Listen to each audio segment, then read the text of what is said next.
I am back. T-sippers, I am back, baby.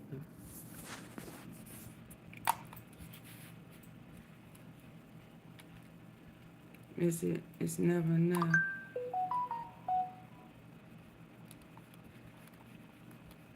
Mm-mm-mm-mm-mm.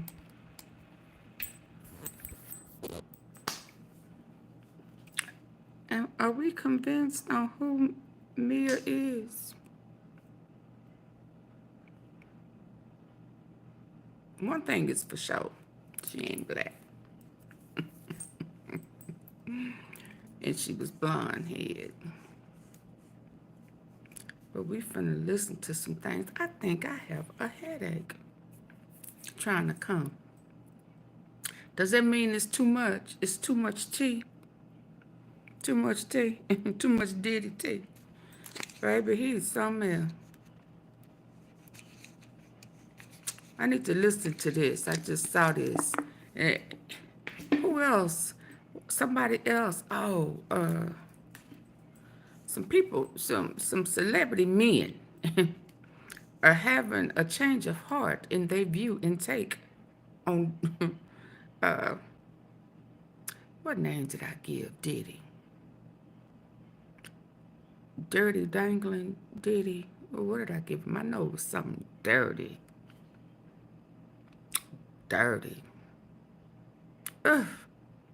And they was talking about how the house in the hotel was just funky. Ah! I know it was. They talking about it was the all. No, that was. Oh, I wasn't supposed to say that. I wasn't supposed to say that. Baby, that was a bunch of ass. Funky. Nasty. Dirty.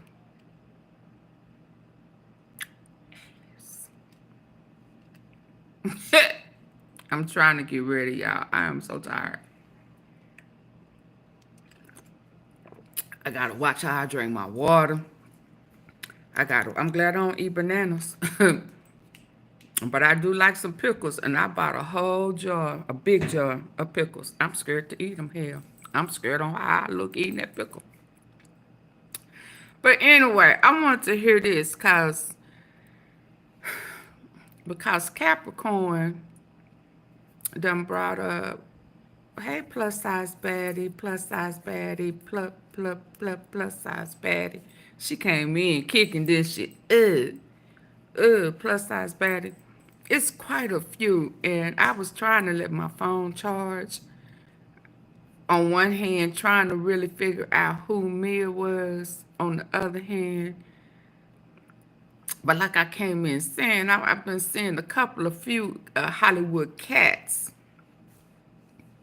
who at one point was cool with Dirty Dangling Diddy, changing their mind. So, doodle.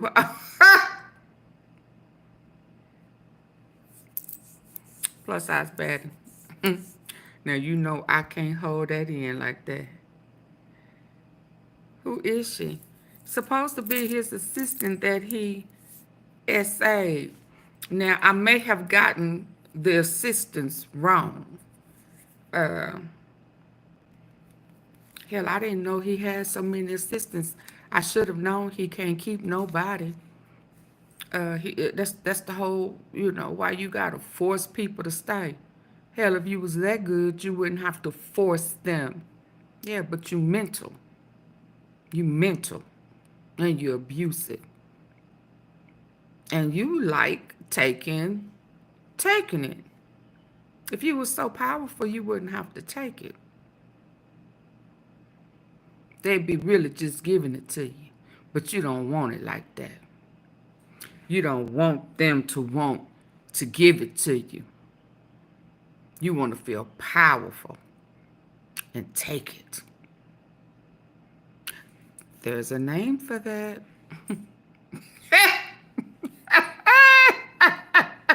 There's a name for that.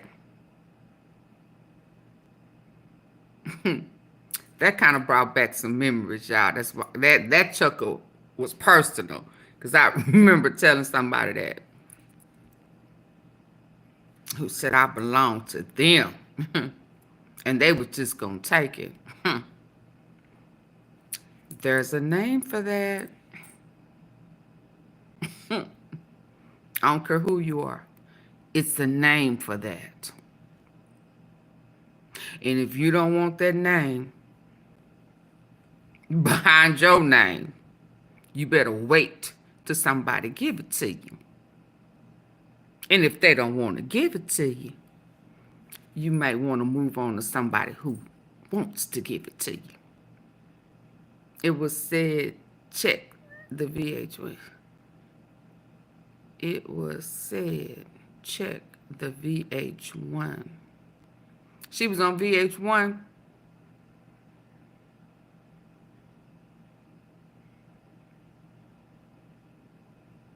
That assistant, I saw a couple of them that looked like her, but I did the little cartoon thing that they had. She was blonde-headed, but hell, that don't mean she was blonde-headed back then. So you know, I don't know. They changed their hair, but it may be when I was listening to Tisa, she was saying that it wasn't Capricorn Clark. Okay, that got beat up and gang banged in the UK. I thought it was Capricorn. They say that it was Mia. So I'm waiting for that to come out. Because I was thinking, why she didn't say that? Why when she was, why that didn't come out? Because it was Don who brought it to some form of light when she asked, where was she? And he said what he said after he gave her up and took her passport. I thought it was Capricorn. But hell, I should have known he had a ton of assistants. But before I dig off over there, let's hear Piers Morgan. Because he like going to the rappers and kind of getting that controversy. And it sounds like, because see, yesterday I saw people running to Suge dissed or disagreed, said that Capricorn Clark was lying. No, he didn't. Now, I don't know why he lied, but there was a couple of different segments where one we showed yesterday that he did not want to answer. He just wanted to throw her up under the bus with Reggie Wright. Yeah, but he, for some reason, didn't want to answer to Como. But he took his little, leave Suge alone. He ain't wrapped too tight. He like beating women too. Oh, okay. I'll bring it on down. Oh, he locked up. He ain't getting out. Ain't shit he can do. Oh, okay. Well, let's go.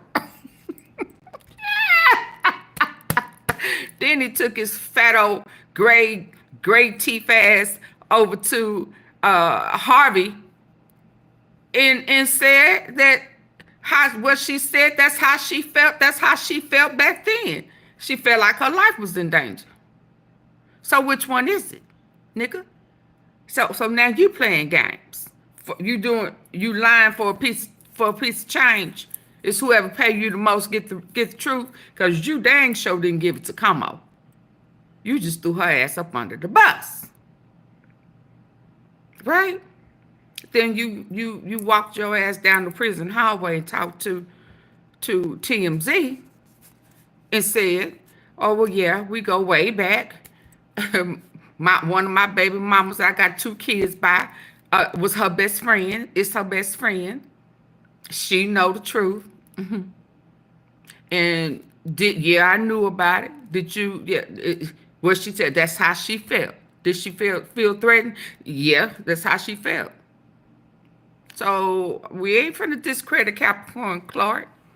But I want to hear what he say on over here. Strike 3, you out. Now, if you lie on here, I'm gonna call your big fat ass out. As long as your ass is still in prison.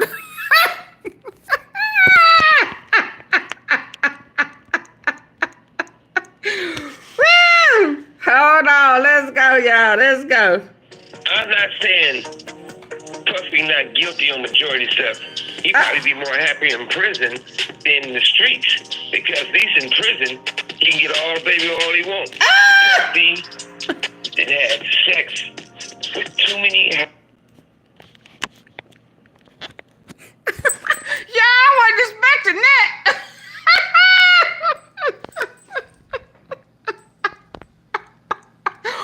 Woo, baby, I was not expecting that. He giving us a show, ain't he?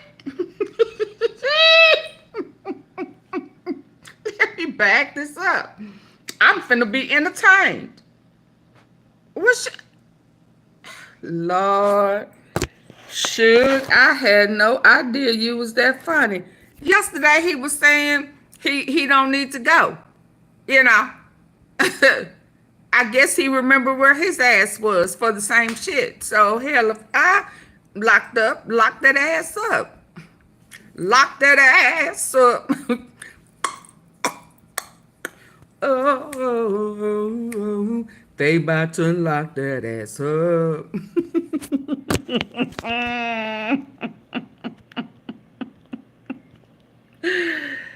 Let's go.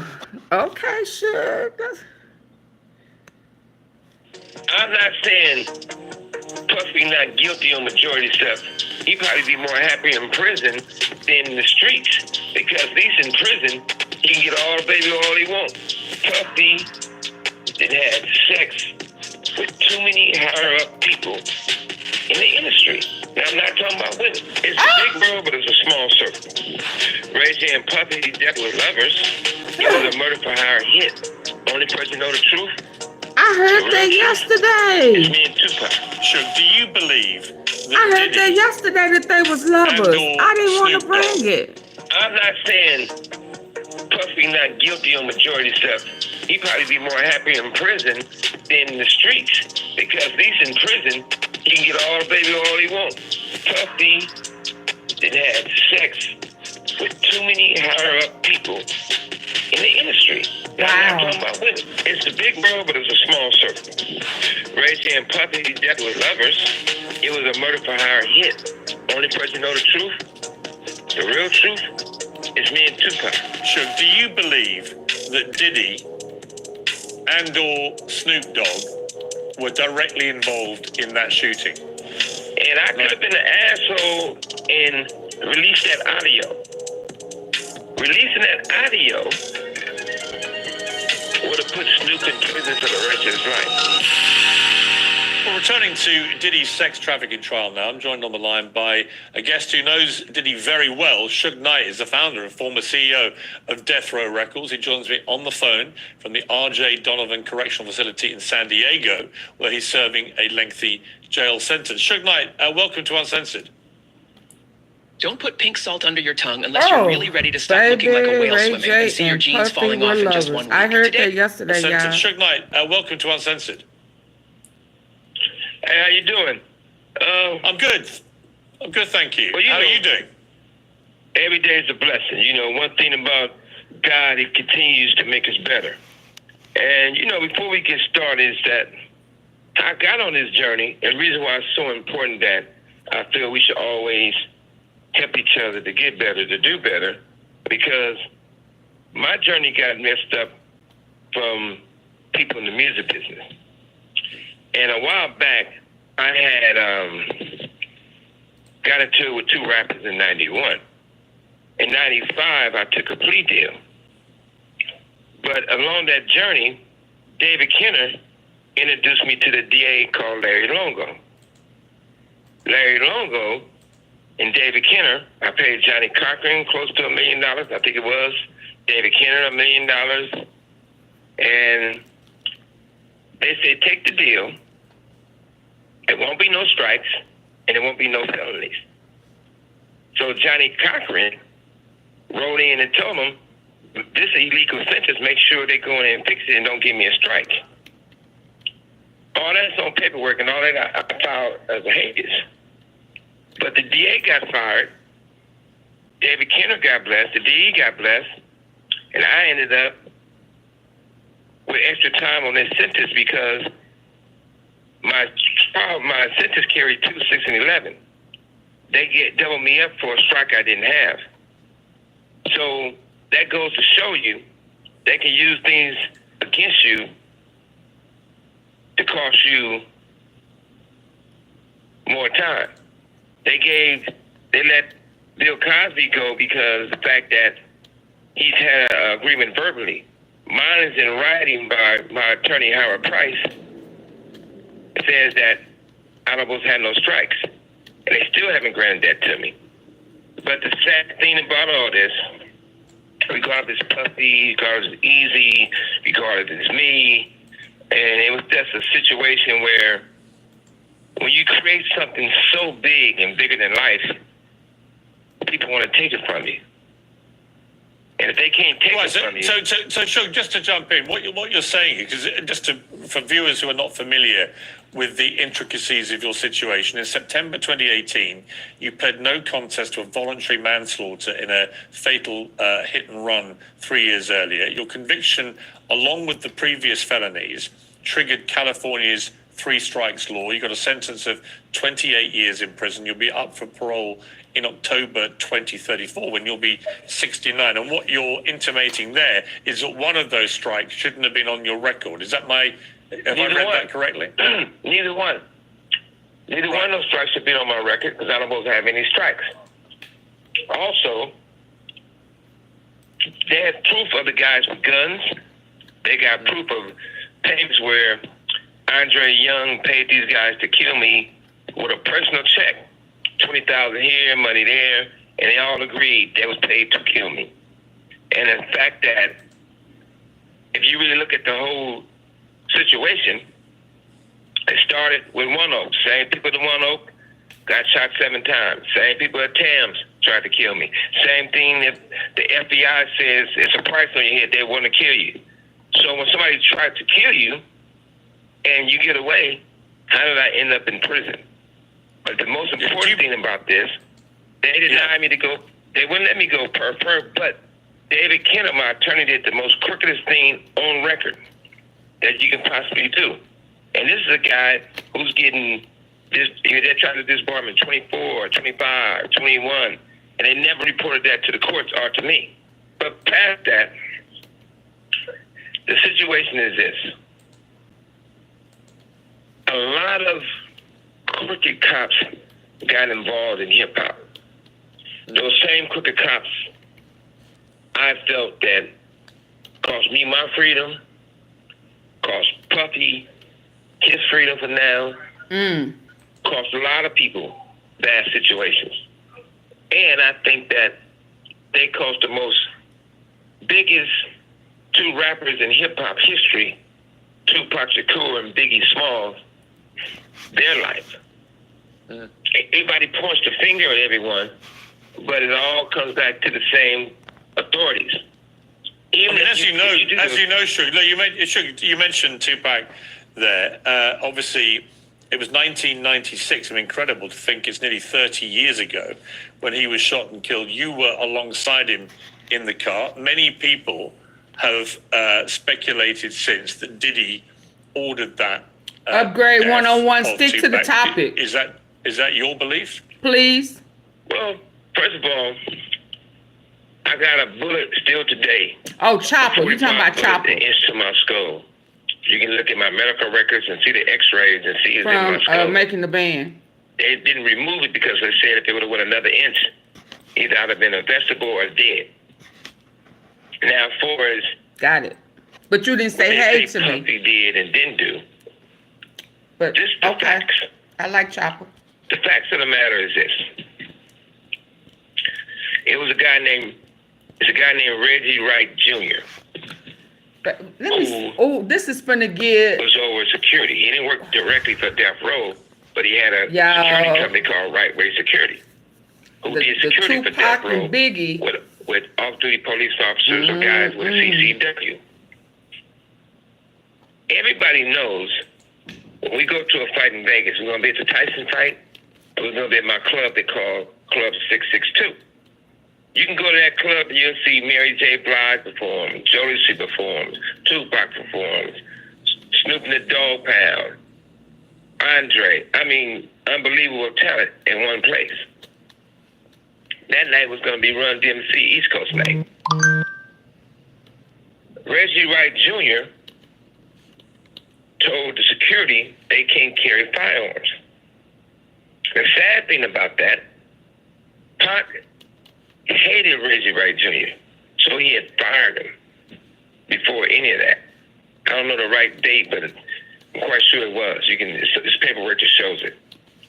But the crazy thing about that, it was a bodyguard named Frank Alexander. Pac hated Frank. He was cool at first, but towards the end, he hated Frank because Frank always wanted to get into pictures with Tupac. And Tupac was very militant, so he was like, man, I don't want a bodyguard taking pictures with me. How is he watching my back if he's getting himself in the pictures?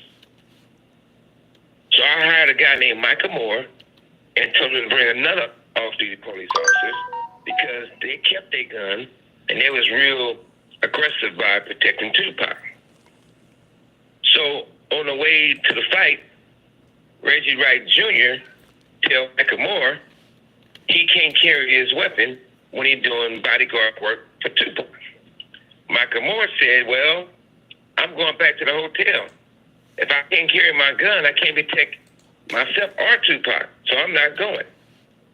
So Reggie Wright Jr., who nicknamed that Pac gave him Pork Butt, so Pork Butt goes and says, Frank, you can go, but you can't bring your gun. Now, everyone knows you can't be a bodyguard without a gun. So after the fight, we come from the fight. Tupac got into it with another guy. It was a big fight. After that fight, after we stopped to a few places, we go to my house. I told Frank, I told all the security, I told everyone. Pac just beat up a well-known game member. Send 4 or 5 guys extra to the house to escort Tupac to the club. Reggie Wright Jr. refused to send the security guys, refused to show up. That wasn't a coincidence. It was a murder for hire hit. We was blocked in. It was more than one shooter. Only person know the truth, the real truth, is me and Tupac. He's not there to tell it. Only person knows is myself. But Reggie Wright Jr. tried to change the whole story of the narrative, what actually happened, and he was not there. During that situation, Snoop, who everyone knew at the time, wanted Tupac dead. Snoop had a meeting with Daz, Corrupt, Nate Dogg, the Dog Pound. Said, we're not going to Vegas. This is their words, not mine. We're not going to Vegas because basically something's going to happen. Somebody's going to get killed, right? So Corrupt tells the story. Daz tells the story. Warren G tells the story. Now, what Dad says, when Snoop said that, I said, damn, we can't go to Vegas. Who's going to get those niggas? They already going to get guy, basically. Corrupt tells the story and says, once he tells everybody they can't go to the fight and can't go to Vegas, turns around, Nate Dogg says, I'm going to go to Vegas. Then because I'm going to Vegas, I don't got to be around basically me and Pac. He said, as long as I ain't around them, I don't have to worry about getting shot or getting a stray bullet. That lets you know, premeditated plan. Warren G says, when the fight was going on, he was watching at his house. Snoop came over to watch the fight. Snoop had a walkie-talkie. These walkie-talkies, you only got this walkie-talkie that I bought for security and the principal that security doing security with. And they worked on all the West Coast. So if you're an artist and you go into the mall or you're going somewhere, they have a walkie-talkie. Security have a walkie-talkie. If you're not going to an event with any of the security details, you don't have a walkie-talkie. Because I didn't buy that many because I wanted to be exclusive to hand them out who was needed. Are you there? Yes, I'm here. Yeah, so Snoop comes in, according to Warren G, and he got this big walkie-talkie. They start hearing the gunshots. When we getting shot, Snoop listening to it in real time. Pow, pow, pow, all over the radio. That's when he tell him, hey, I gotta go. They just killed Tupac and shot Suge. How would you know? Nobody said that on the radio, you just heard the shots. Now, Reggie Wright Jr. and Michael Moore in the car. They get on the radio, and they say, hey, got him. Another guy gets on the radio. They say they think he's a white guy or a lawyer. And they say, hey, don't talk on the walkie-talkies on the radio. Don't talk on the air. Right? So, to move things forward, maybe, I don't know if it was 6 months or longer, however it was, since I've been in this prison right here. Somebody played that for me with Michael Moore said. So when I know that attorney David Kenner always says, you can be on your cell phone and people be talking like, hey, I'm talking on your cell phone. Somebody listening. They record it and you can't do that. They're listening to you.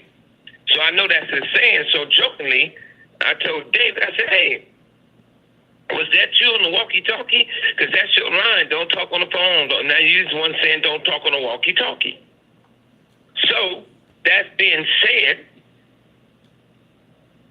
David Kenner goes and says, Suge, I never had a walkie-talkie. I would never have a walkie-talkie. Would I need one for it? Never.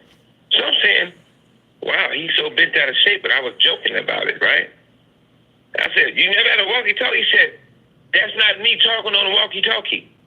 I never said he was talking on a walkie-talkie. So that raised red flags. Didn't think that much about it. So Kenner had sent some of my boxes and files to another attorney. And another attorney got it, right? At the time, he wanted the boxes back. That didn't make sense. So when we discovered a walkie-talkie in the boxes, you know, nobody puts something in the box that they're going through the exact same way. So the walkie-talkie, my guess, probably was in one box. And when they looked at everything and read through everything, and they was asking me about this walkie-talkie, they put it in another box. Kenner, a guy named Steve that works for Kenner, went and grabbed the boxes from another lawyer he has it. Went and stole the wrong boxes that the walkie-talkie was in, but we still got the walkie-talkie. I said, send me a picture of it. So on my tablet, they can send photos, so they sent me a photo of the walkie-talkie. It blew me away. One part of me, it made my blood boil. Another part of me, I just seen Tupac face flash all in my mind. I said, these motherfuckers involved with the assassination. So I tell Kenner about it. I said, David Kenner, you said you didn't have a walkie-talkie. Now you had one. So after that, our relationship after 30-some years went cold. He went and told the judges. He started trying to pull off my case. He tried to sabotage my case. He did, and everything I'm telling you about is the proof. So ultimately, Suge, look, it's fascinating stuff because I remember this all happening in real time. So it's fascinating just to hear you talk it all through in this way. It's like a sort of murder mystery episode. But ultimately, I've got two questions. Do you believe Diddy had anything to do with it? Because it sounds to me like you're more convinced that Snoop Dogg had more to do with it. Was Diddy involved at all, do you think? And if it wasn't him, then who do you think ultimately ordered that hit? This is the thing. This is what I do know. I know TPD, who I've been knowing since little Pop Warner football. TPD says that Puffy and them approached them and gave them money. TPD says if he go to prison for This is his words. KPD said he go to prison for the Tupac murder. Reggie Wright Jr. gonna go to prison for Biggie's murder. So all these things going back and forth. You know, who knows what? Absolutely what? Well, we do know money was paid out. What'd he say? You talk it all through in this way. It's like a sort of murder mystery episode. But ultimately, I've got two questions. Do you believe Diddy had anything to do with it?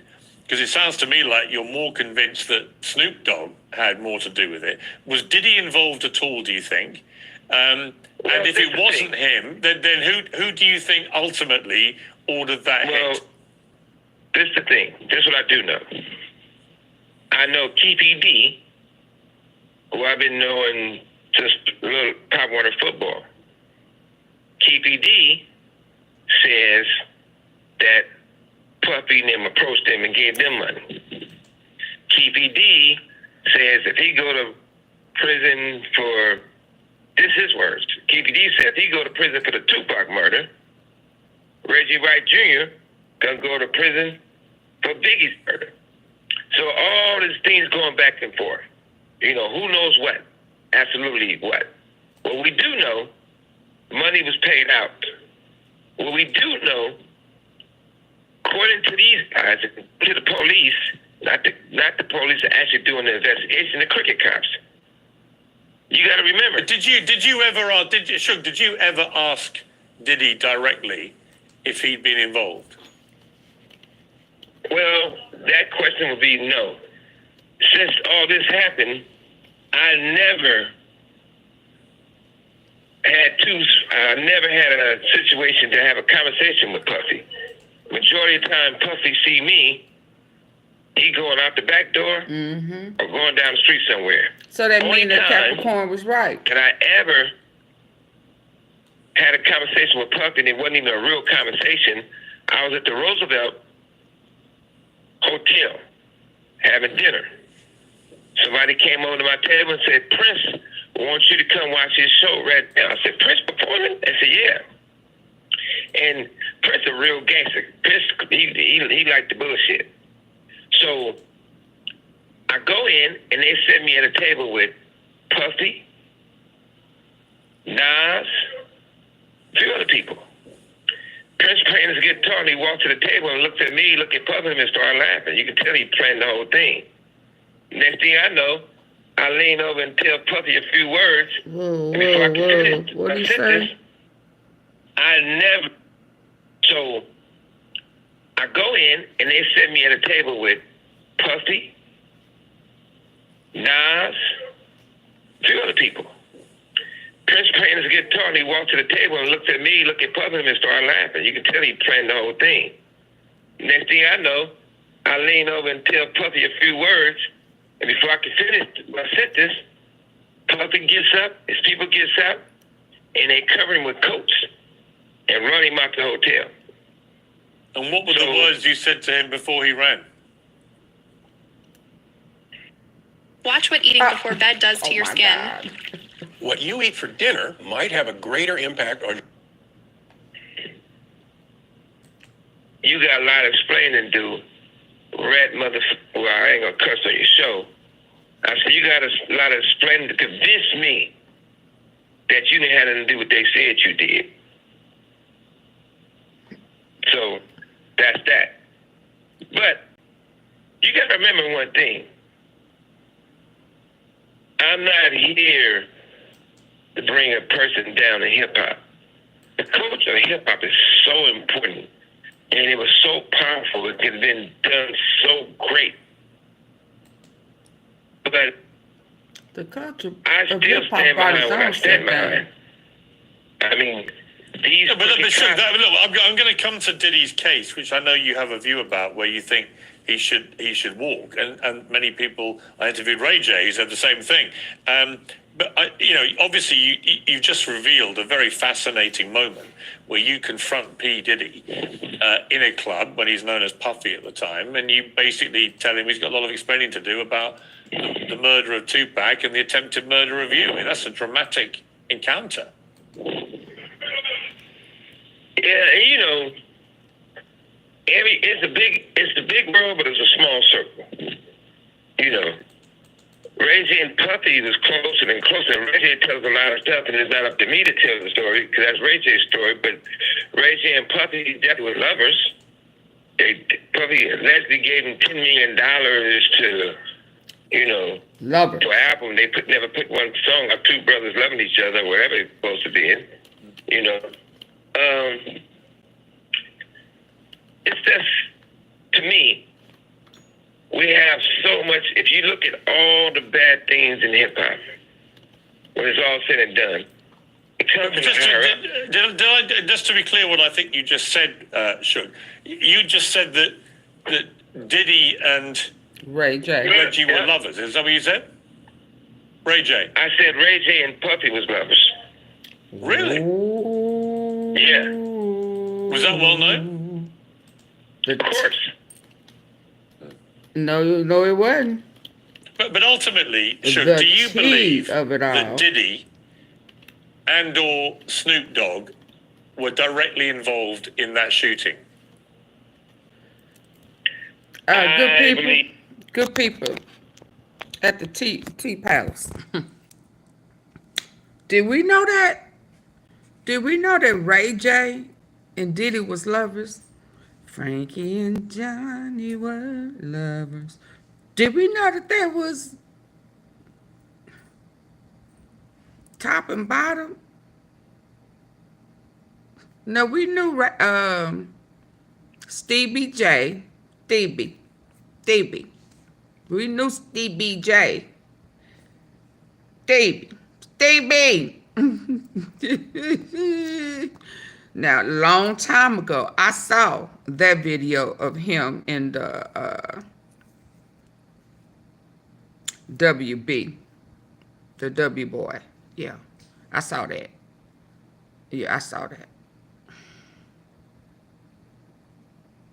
It's not far-fetched, but did we know? Because he said everybody know that Frankie and Johnny were lovers. Ray J and Diddy. Do Princess Love know that? I mean, I guess I'm just not with all of that at all.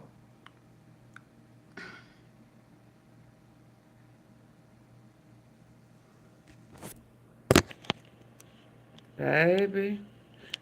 Ladies. See, this is why these people, when you look at them and you think they just the perfect little cute couple and you not realizing, see, this is why I'm not cool with that bros before O's. I'm not cool with that at all. You talking about a red flag. You talking about you have a female in your life that you really like, so you say. And you still have the mindset that you gonna put your homies before her? And you want me to think that you're not into me? That's just your homeboy? And when y'all sitting on the couch playing games, y'all knees is touching and tapping and shit. You know, the men nowadays, they don't want hair on their chest. They don't want hair on their legs. They don't, you know, they are metrosexual, you know. They soft. They pretty. Their skin is glows and glistening. And you want me to believe that you hanging out all night with your homie. You don't have to worry about me cheating. I don't want none of them hoes. You the one I want. Let me tell you now. My red flag goes up.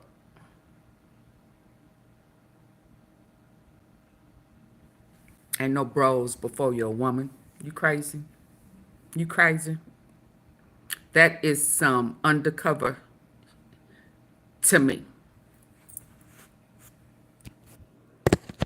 Pulling my hat down on that.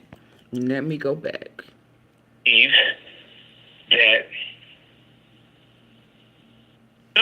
Just to be clear, what I think you just said, Suge, you just said that Diddy and Reggie were lovers. Is that what you said? Ray J. I said Ray J and Puffy was lovers. Really? Yeah, Was that well known? of course. Somebody in the background saying. But ultimately, Suge, do you believe that Diddy and or Snoop Dogg were directly involved in that shooting?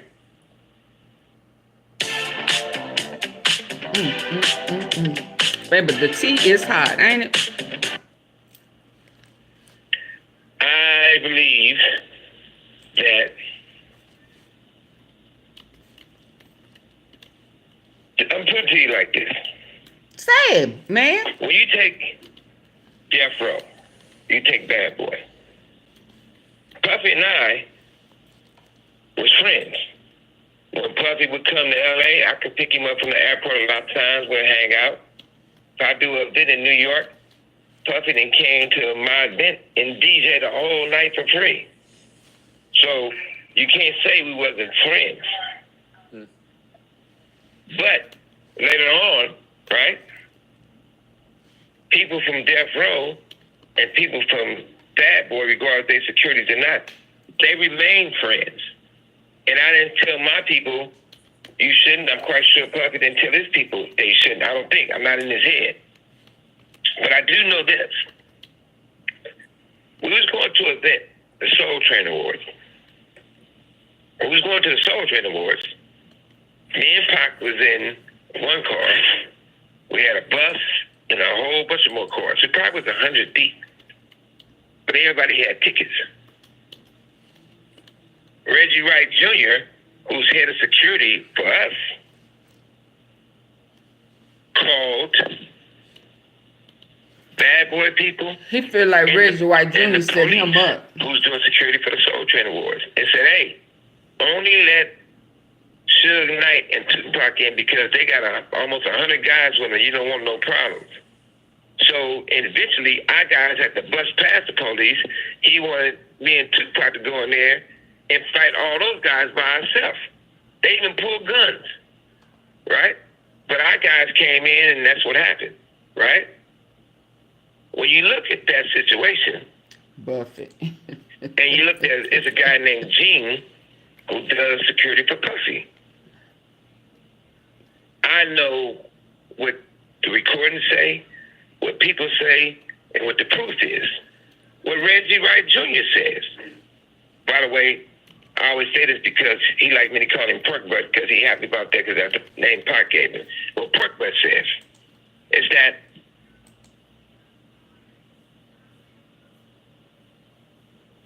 Bad Boy guys called Reggie Wright Jr. to hire him to do security for Biggie and Puffy and them. I don't know what time it was. I was in county jail that Biggie got shot and later died. And I was trying to figure out how is it, why would they call Reggie Wright Jr. when he worked for us? And more importantly, why is Gene and Reggie Wright Jr., according to Reggie Wright Jr. own words, that they still friends? I know that Reggie Wright Sr. is higher up in the sheriff. I mean, he might have been a lieutenant. Has anybody told you that Diddy was involved? He don't want to say. I'm not even throwing nobody in the bus. But, You've been throwing people under the bus. Reggie Wright Jr. I'm not asking you to. So. I'm not asking you. I'm not saying. I'm not asking you for a Well, name. here's the thing. They said that. KPD said that. It's a check says that. But at the same time, like I said before, Who? Keep This it is what you in gotta the really chat. understand. Hold on. He want to do they Reggie. took Reggie Wright's, Hold on. according to Reggie Wright Jr. own words, that they still friends. I know that Reggie Wright Sr. is higher up in the sheriff. I mean, he might have been a lieutenant. Has anybody told you that Diddy was involved? He done been paid. I'm not in throwing nobody in the bus, but you know. I'm not asking you to name them. I'm not asking you. I'm not asking you. I'm not saying. I'm not asking you for a name. Here's the thing. They said that. TPD said that. It's a check says that. But at the same time, it's like I said before, this is what you got to really understand. They took Reggie Wright Sr., who's over the gang unit, no Compton better than anyone, off the case basically, because they said his son was involved in assassination of Tupac and me and get shot. And Frank Alexander, in tears, told me that these people was all involved. And that's why he did not perform the way he was supposed to perform. And if you really look at the other situation, he got interviewed by the grand jury, Frank Alexander. And he lied to him at first. He said everything started over a chain, which is a lie. He says when we walked into the MGM, Orlando Anderson tried to snatch Tupac chain. So the second day he go to get interviewed, he said, I got to clear up something. I lied the other day. I said, why'd you lie? He said, Reggie Wright Jr. told me to say that they tried to snatch Tupac's chain, which was a lie. My thing is, do you think you can tell that these police, the messed up area investigation there is to mess up purposely. No, I hear you. I mean, do you think we're ever going to know for sure who was behind that assassination of Tupac and attempted assassination of you? I'm quite sure we will find out. Because there's a few people who finally trying to get it right and tell that real story. And they've been going through a lot of Well, he just said only people knew was who. Hold on. I'm listening with my good ear. Baby. Now, early on, I got my good ear out. He said only two people who really know is him and Pac, and Pac is gone, right? So now he's saying he should. So has he sold his story?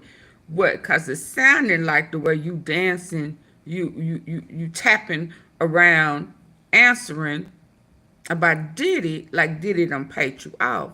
Just like the other, you acting like Capricorn, what she's saying couldn't be true because, he was with her out in New York and she didn't seem afraid. But then I caught you again and you were saying she did feel like her life was in danger. Everything that she said, that's how she felt.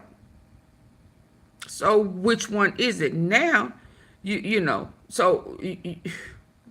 you doing, Suge? Are you milking the people? Is the story going to the highest bidder? So now you saying that you sure it will, because what it's sounding like to AunTeaFee and her good earl is that while Diddy is on trial,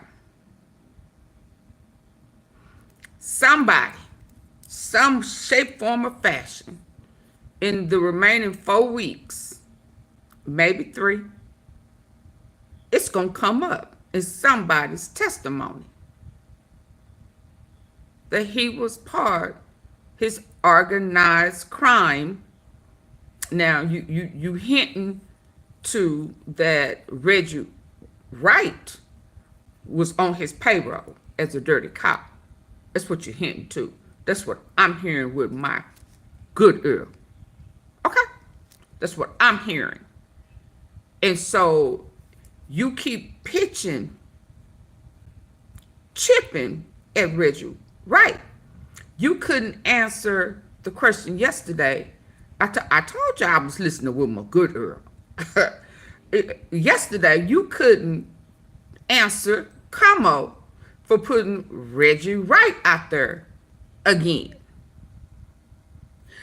Putting it out there that he coerced Capricorn Clark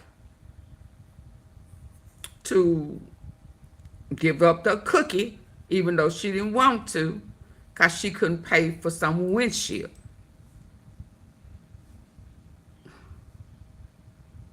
Did nobody know that? We asked him about Diddy. He couldn't answer that about Diddy for pitching Reggie Wright was doing some of the same shit Diddy was doing. Forcing people, intimidating, threatening for them to be able to have sex with him. She ain't got no money, so you gonna have to uck it off. Okay?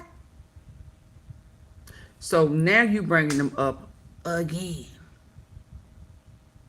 You painting a picture as if Reggie Wright is dirty and he did some of Diddy's dirty work. Now, I don't know, but that's just what I'm hearing with my good ear.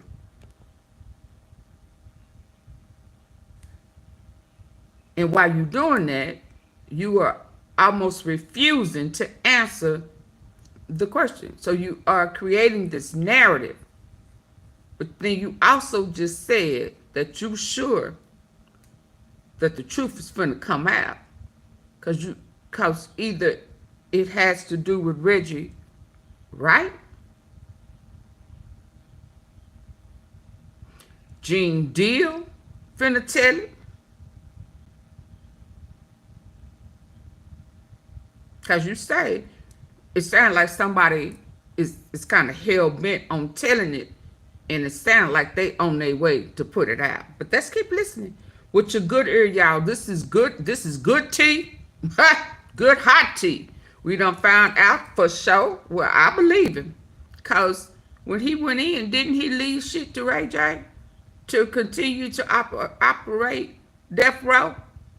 I guess before Snoop took it over. So him and Ray J pretty cool. Ray J out there thugging it, you know. His me didn't work for him. They also linking Whitney to Diddy, and we already know Clyde and Ray J. So it's a couple of key players that are being popped up. Now, you know, they don't, the Combs boys went in to charge Ray J ass up. Now, all of a sudden, it's free Diddy. I thought y'all had problems. When you were saying that, you didn't say he had been in your tail or you been in his. Y'all been tailgating.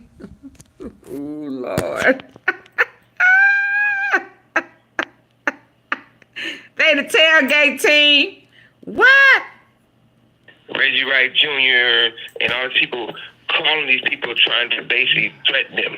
It's an audio of Snoop Dogg. Did I go back too far? Basically admitting why Tupac's dead. Assassination of Tupac and attempted assassination of you. I'm quite sure we will find out. Because there's a few people who finally trying to get it right and tell that real story. And they've been going through a lot of times with that story because you had guys like Snoop and Reggie Wright Jr. and all these people calling these people trying to basically threaten them. It's an audio of Snoop Dogg basically admitting why Tupac's dead. He's admitting why he died. And my thing was, how would you know all this if you wasn't involved? And I could have been an asshole and released that audio. Releasing that audio would have put Snoop in prison for the rest of his life. That's how powerful it is. What's happened to that audio? So, what'd you say? What has happened to that audio? Oh, it's still there. But he's admitting the truth. And it's real sad the fact that even though Snoop didn't buy Death Row, he never purchased Death Row, he just registered the name to try to use the name of Death Row. And he can't show you paperwork. He can't show you the proof. But what he can show you the proof of, it's crazy about him. Because one day, he's talking about doing a gospel album and praise the Lord with a robe. The next day, he's trying to do songs regardless he's talking about me and other people. I don't know which one he ever going to get. It's two sides to the devil. One day he wearing fingernail polish on his hands and switching. The next day, he a Crip mascot. But what I do know is that it's real sad that Universal and Interscope will let this guy run around and speak on Death Row or Tupac or anything to help him promote stuff when they know his involvement with the assassination of Tupac. His own words put him in the cell.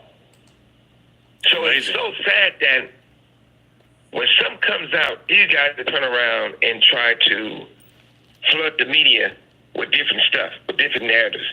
Reggie Wright Jr. Let me ask you. And his let me ask you. Cops. I hear you. Let me ask you directly now just about the Diddy trial, because you said that you believe he should definitely walk, which is pretty extraordinary given what you've just been telling me about, Diddy's possible involvement in trying to kill you. But why do you think he should walk from this case? Excessively, feel extreme fatigue, or have blurred vision due to diabetes. Place this under your tongue. Walk from this case. Well, number one is that this.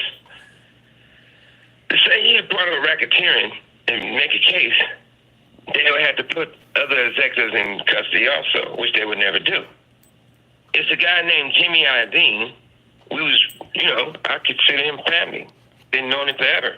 Jimmy Iovine used to be a second engineer, and then he started working for Interscope, and I made that company. I built that company, me personally. And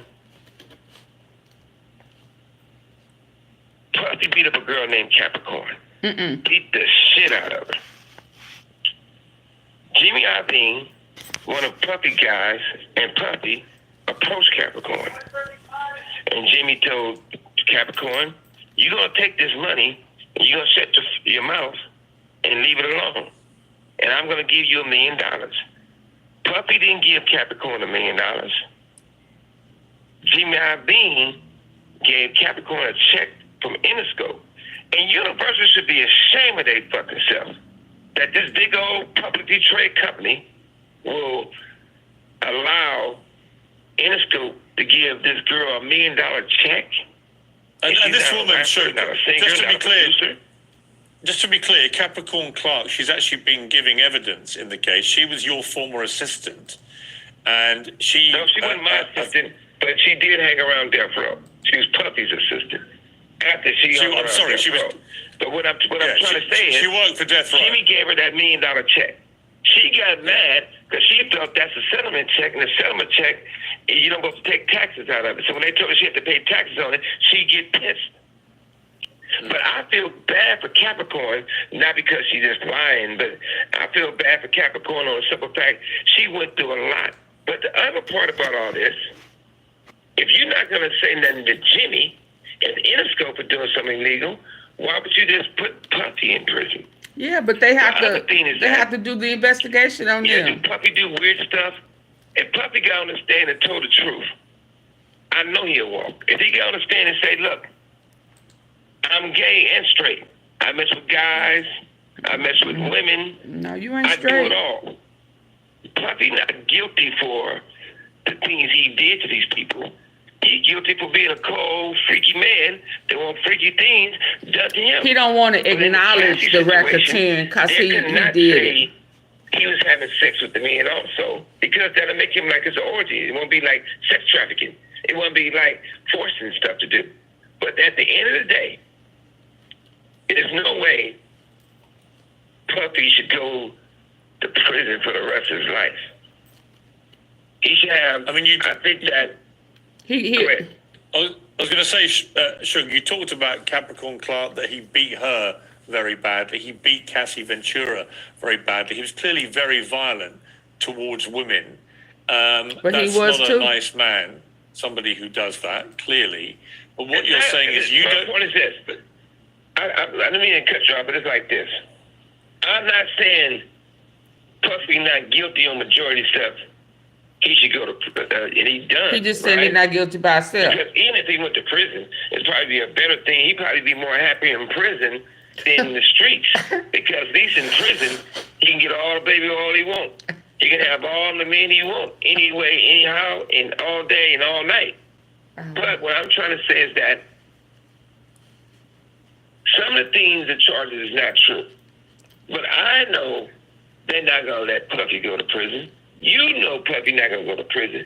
They been knew that Puffy was beating these women. They been knew what Puffy was doing with these men. They been knew. I told the people before that in Hollywood, and by the way, they never tried it with me. In Hollywood, we go out there with Andre Young. We go out there with Puffy. We go out with any of these people that used to be in that building. They go talk to Jimmy and all these other guys. Russell Simmons, Andre Arell, they had the thing where they take a hard-boiled egg. And it sounds nasty, but if the egg can go in these guys' rectum and it don't bust, they think they're doing a great job. And if you look at the pictures, you'll see Puffy and another actor. The guy was named married to Katy Perry. After I said this, people start finding pictures of these guys holding up the hard-boiled egg. Only thing I'm saying is, the bottom line is this. That because Suge Knight don't wear a shiny suit and dance in the videos, I'm in prison illegally. I'm kidnapped. If there's anyone else, you ran over somebody, man. Are you crazy? But since that is the other way around, so he don't want to acknowledge all the other charges. Telling people they want to kill me. They can say they come in with guns to kill me. They can say they come in and do this. They can have a people. Is he getting some of them funny little pills and shit? Does he have some numbing, or have he lost his mind? So he's stuck just on the sex in the beating. The bisexual, that ain't it. So you just go, because he is just like him as far as racketeering and all those other charges, he don't want to say something is wrong with that. And then he's also saying on the cool that other people should be going with Diddy. That's what he want to say. But you can't bypass the racketeering, the coercion. You can't, whether you do it or not, whether you was doing it, because you was. Because you was. You can't say, yeah, but where is all the other guys? Where's Russell Simmons? Where is everybody who named you Snoop Dogg? Where is Reggie Wright? I mean, you throwing, hey Max, thank you for the gifts. Thank you, thank you, precious, greatly appreciate it. Yeah, y'all happy, but hey, yeah, girl, oh, happy poop, baby, with all this background bending over. But I sure can't just overlook that, because all these other names that you throwing out there on the cool, I so greatly appreciate it, Max. Girl, you just don't know. Y'all, shout out to Max, to the boogie. She coming through with the gifts, the gift box down there. All my tokens and support is back. She's sending gifts, y'all. Thank you, Max. I so greatly appreciate it. I really do. Yeah. And I don't care what they say, you done said about me, child. I've been knowing you long, and I've been knowing them. So, you know, it is what it is. Believe that. So, I don't care. I don't care. I know what's happening. Hell, I probably done made you mad. talking about New York. Ain't no telling, child. I don't care. Anyway, yeah. So I have a problem with Suge Knight, cause you know you don't want to tell it, cause you be telling on yourself, and you don't want to be a hypocrite. You done somewhat found to Lord in prison, but yeah, he want other people, y'all. This is what he's saying. Hell, he was saying yesterday one spot the Capricorn wasn't telling the truth. Now you saying he beat the shit out of her. So what happened? The check didn't clear? He reneged on your commissary? What happened? That's why I gave my tea sippers the truth. Because I had already heard you somewhere else some time ago saying that he beat that ass. Yeah. And people running with your lie. Now you done changed it again. He beat her ass really, really bad. But she went back. She told on herself. She said that. She didn't lie. Yeah, let's go. You want other people to go with you. Go with you. Yeah, y'all want to have a meet and greet in prison. Who shot me in One Oak do songs about shooting me. If you look at those people, who is those people in bed with? That's the question. It comes back to Puffy. If the FBI can tell me that they trying to kill me, if the authorities can say they trying to kill me, and I've been shot different occasions, and the very first time that they try to kill me, and I get away, and somebody happens to die, and I get to go to prison? When you really look at it, Puffy done had sex with too many higher-up people in the industry. Now, I'm not talking about women. Woo!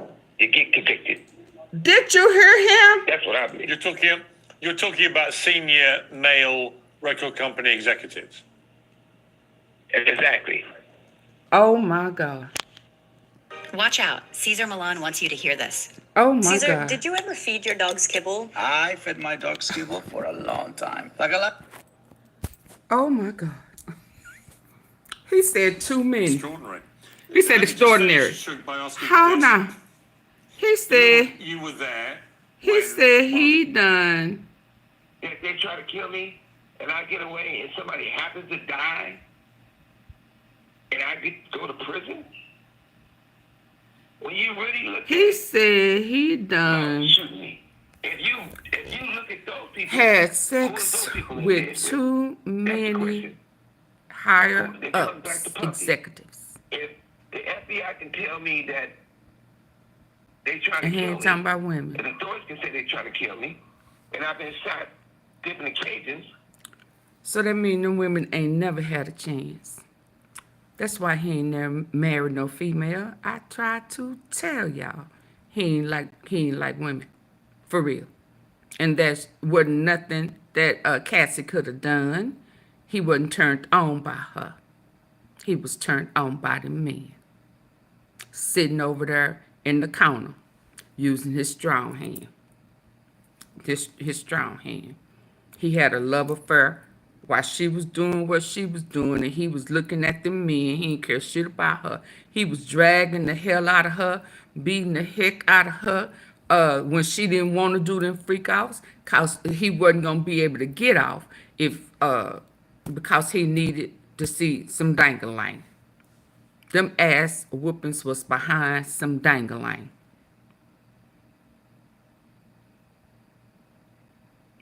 Thank you for the super chat. Yeah. Plus size baddie. Thank you. I was clutching. I ain't had no pearls. I was like, oh my God. Oh my God. I was getting my Dougie Fresh on. Baby, when I tell you this tea is good, where my cup? I had to do my Wendy Williams. Woo, baby, that tea. Let's go.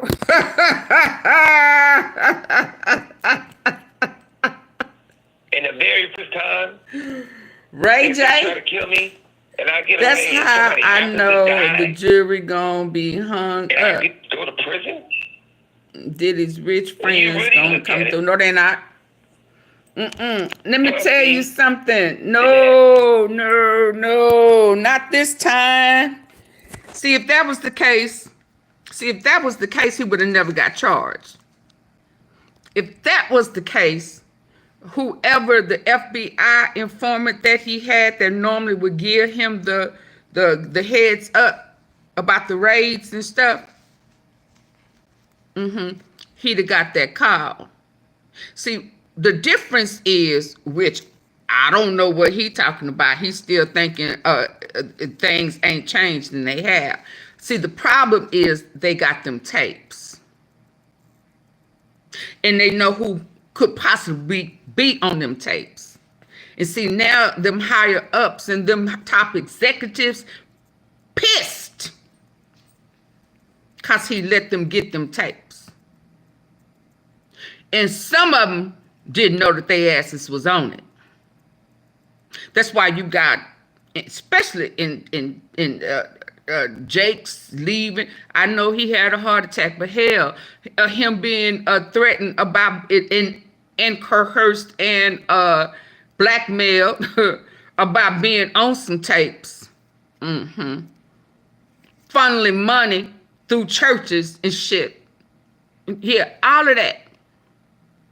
So no, how it was set up, that's been dismantled. Cause folk on tapes. That's why he pushing back. That's why even the best ones, that's why they did that poll earlier today. Even attorneys who was saying, no, I don't see it. Yeah, we see it. And they said Diddy's defense, no, ain't shit they can do to save him. They already know that. Right now, they just going through the process. Former prosecuting attorneys are saying they already know. The defense team already know. That's why they keep hopping up trying to say mistrial, finding any and every little thing. And it ain't gonna work. So his saving grace done left his ass hanging this time. See, it ain't never a problem until it's a problem. And that raid wasn't just on Diddy. That raid was on Diddy and his higher ups. You remember that leak call when he asked his son, have you heard from Jay? And Jay done jetted and he ain't ucking with him no more. It's all over now. Sex with too many higher He did people too much. in the industry. I'm not talking about women. Why did Do you? songs about shooting me. If you look at those people, who is those people in bed with? That's the question. It comes back to Puffy. If the FBI can tell me that they trying to kill me, and the authorities can say they trying to kill me, and I've been shot different occasions, and the very first time that they try to kill me, and I get away, and somebody happens to die, and I get to go to prison. When you really look at it, Puffy that had sex with too many higher up people in the industry. Now, I'm not talking about women. You get convicted. That's what I believe. You're talking about senior male record company executives. Exactly. Extraordinary. Let me just finish, Suge, by asking He you said this. extraordinary. You were there when one of the all-time most famous music icons was killed. You were sitting next to him. What was the last thing that Tupac said to you? Well, the crazy thing about it, nobody followed us, nobody came, nobody come to help. And as we sitting there, I looking at him, he looking at me. I said, man, look, we ain't gonna go straight ahead this way to the hospital. I'm gonna do a U-turn, and we're gonna go to the hospital off of Las Vegas Boulevard. He said, why? I said, because it's more lights and more people. And he said, well, let me drive. I said, I'm driving. He said, man, you bleeding all through your head. You can't see, I can see. And we was listening to oldies at first, but on the way towards the strip, he put in a song that says he did it about me. And I said, I did, you know, that's me talking about you. The song was you ain't never had a friend like me. I take your collect calls, you shot at the last Hennessy. And as we riding down Las Vegas Boulevard, the police ran us off the divider and fucked the tires up and pulled guns on us and was talking about killing us. So I always think about that. For a long time, I wasn't able to listen to Tupac's music because it put me in a place of anger, rage. And my mother, who passed away when I was in county jail, always told me God loves me. And I know I'm not perfect, and I took accountability of everything I do. And I listened to my mother to try to make myself better, to improve myself. And I'm going to say this, and it's very important I say this because it's true. Some people can't be helped. Diddy can't be helped. There's a guy named Reggie Wright Jr., and I say this guy's name a lot because he keeps lying all over the internet about Tupac, and he know what he did. So when I knew that he was trying to kill himself because he can't walk and he got to wear steamy shoes to make himself better, he got a great mother. I even know his father. So when everybody was laughing and saying he wanted to commit suicide, I called him to give me some encouragement. He goes and take that to be negative and try to bring down everyone, mainly because he hates Tupac. If anybody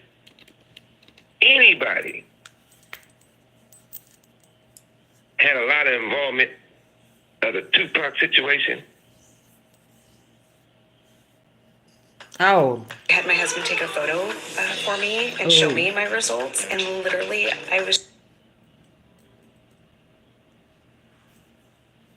I know Perkbud had his hands in it.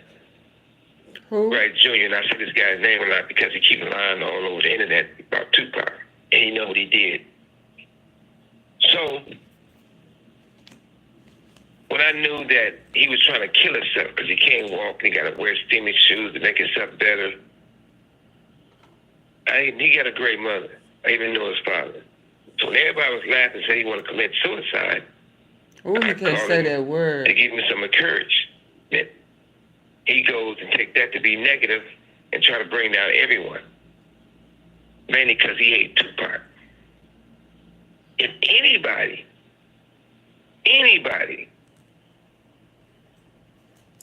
had a lot of involvement of the Tupac situation, I know Perkbud had his hands in it. I know the fact that people can get a show and call it Bomb First behind Tupac's saying in his songs.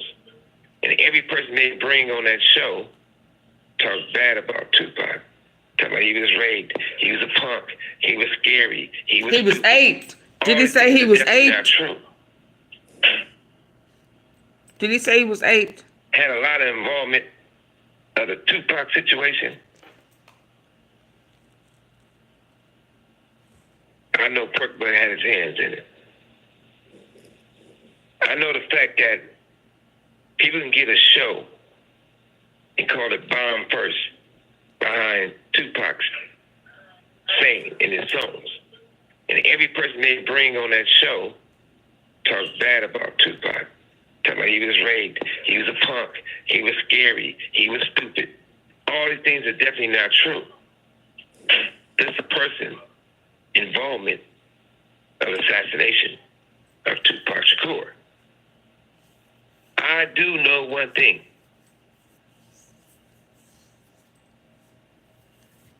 Crooked cops destroyed hip-hop.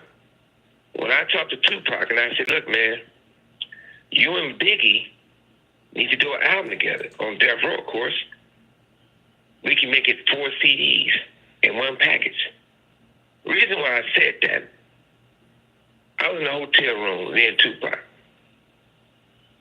All the bitches was, in the bedroom, in the living room, the penthouse talking.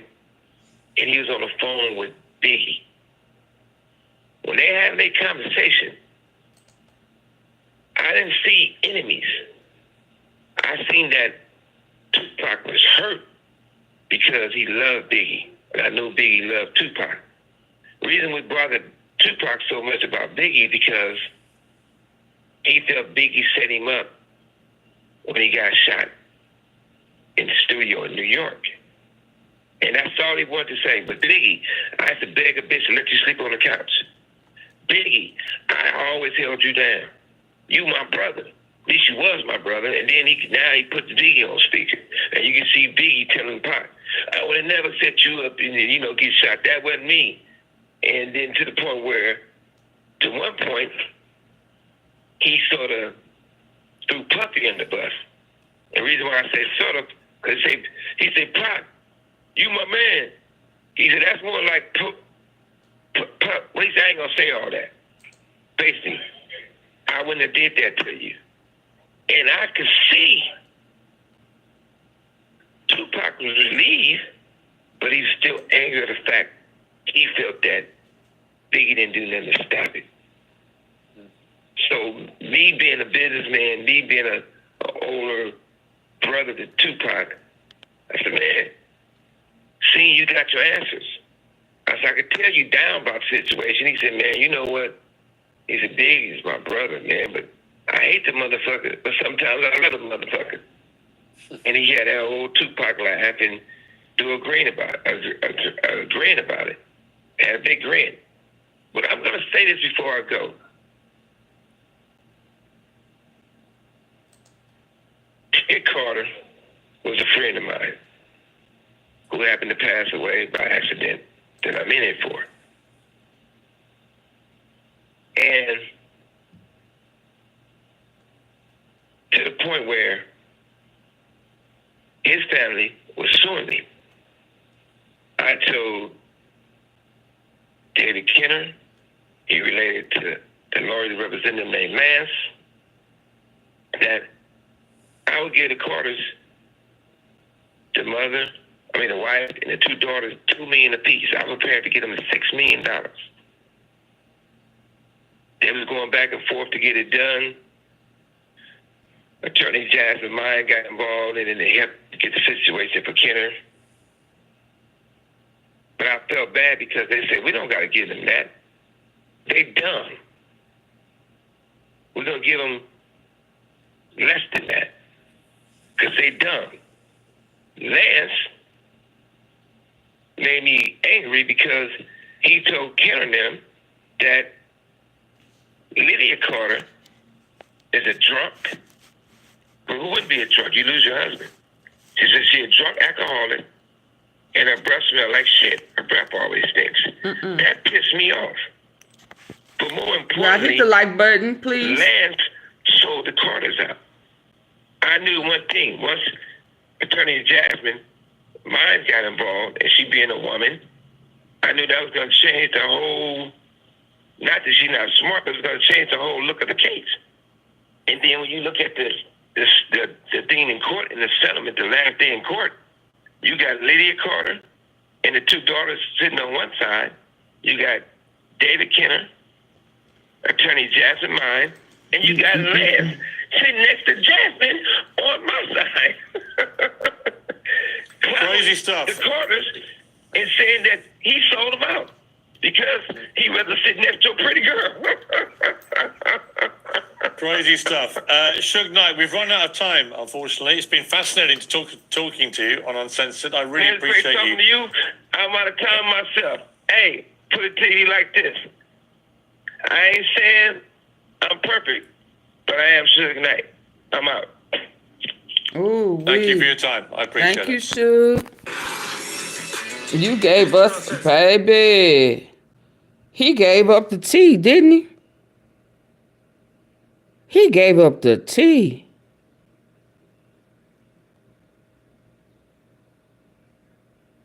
He gave up the tea, y'all. I'm trying to get to. Oh, wow. Wow. Let me get to this one before I get to all these other. It's so much going on. Why they saying that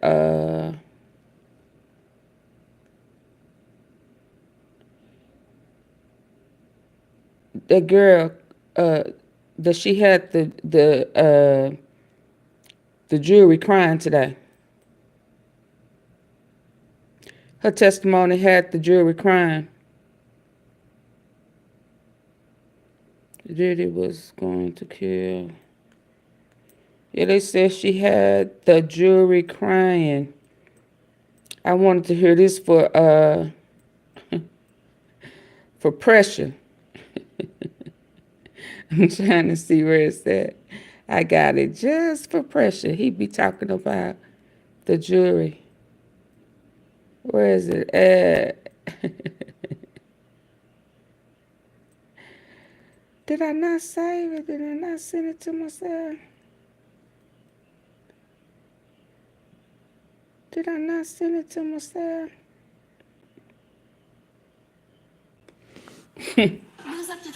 Hey, Cynthia. It says she had the jury crying. Activity like kidnapping, arson, forced labor. No, that's not it. That one's not it. Why I look for it?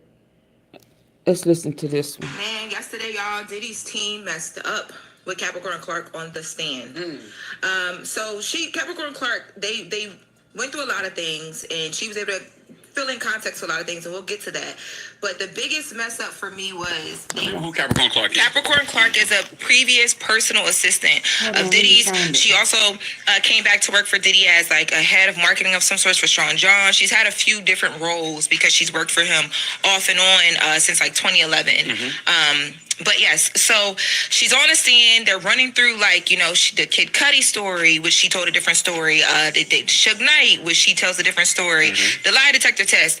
And then the defense, Diddy's team is trying to make the point of, okay, like, all of this stuff happened, and you say that, your experience allegedly was so gruesome, and like, you alleged you were kidnapped by gun and all these things, but let's go down the timeline of you wanting to work with Diddy again after all of these things. So you leave and you're terminated around like after 2012. She alleges that she was terminated because she finally took a vacation. They asked her, Diddy's team asked her, well, where were you on vacation? She's like, I was in the south of France with Rihanna. And they're like, okay, they're trying to paint the picture like you had a really good lifestyle. You just want that back, and you didn't get that back allegedly. And that's why you're here. And that's why you're doing all these things.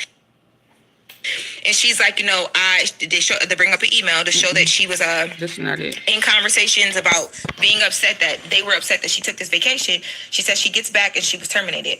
Now, after this happens, This one not it. Former assistant to Diddy, of course, detailing some trying very to find graphic, it. violent moments between him and Cassie, and also him and his assistant. I do want to put up just a live picture right now of New York City as a woman who's only being referred to by a pseudonym, Mia, testified that she used to work for Sean Diddy Combs as a personal assistant, and she accused Combs of sexually assaulting her, amongst other things. Let's be joined right now by Fox 5's Lisa Evers on the ground outside of the courtroom as another day wraps up. Lisa, what did we learn inside the courtroom today?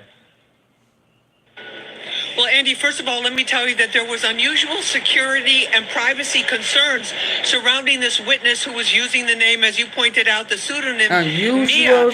And we can't show you any sketches from the courtroom because, you know, there's no phones allowed, there's no video allowed, there's no cameras allowed in the federal courtroom. So most of the time during these big cases in federal court, we're relying on these sketch artists who are court authorized in order to take sketches during the trial. So at least we have something and can give the public some idea of what's going on. Today, the Judge Arun Subramanian, ordered the sketch artist not to do any drawings of Mia. And while she was on the stand, she has blonde hair, she had long bangs, she had her head down like this much of the time. But she got up there, she told about more abuse against Cassie. She said that one time she and Cassie snuck out, that was the language she used, of a hotel room they were staying at that Diddy told them to stay in. They went out to a party that was given by music legend Prince. This was after a big award show night in LA. And that she, when Diddy found out about it, he showed up there with his bodyguards and just got out of the car and started beating on Cassie. Prince's security detail, this is what she testified to, Prince's security detail came and pulled them off Cassie, basically saving her, told them all to get out of there.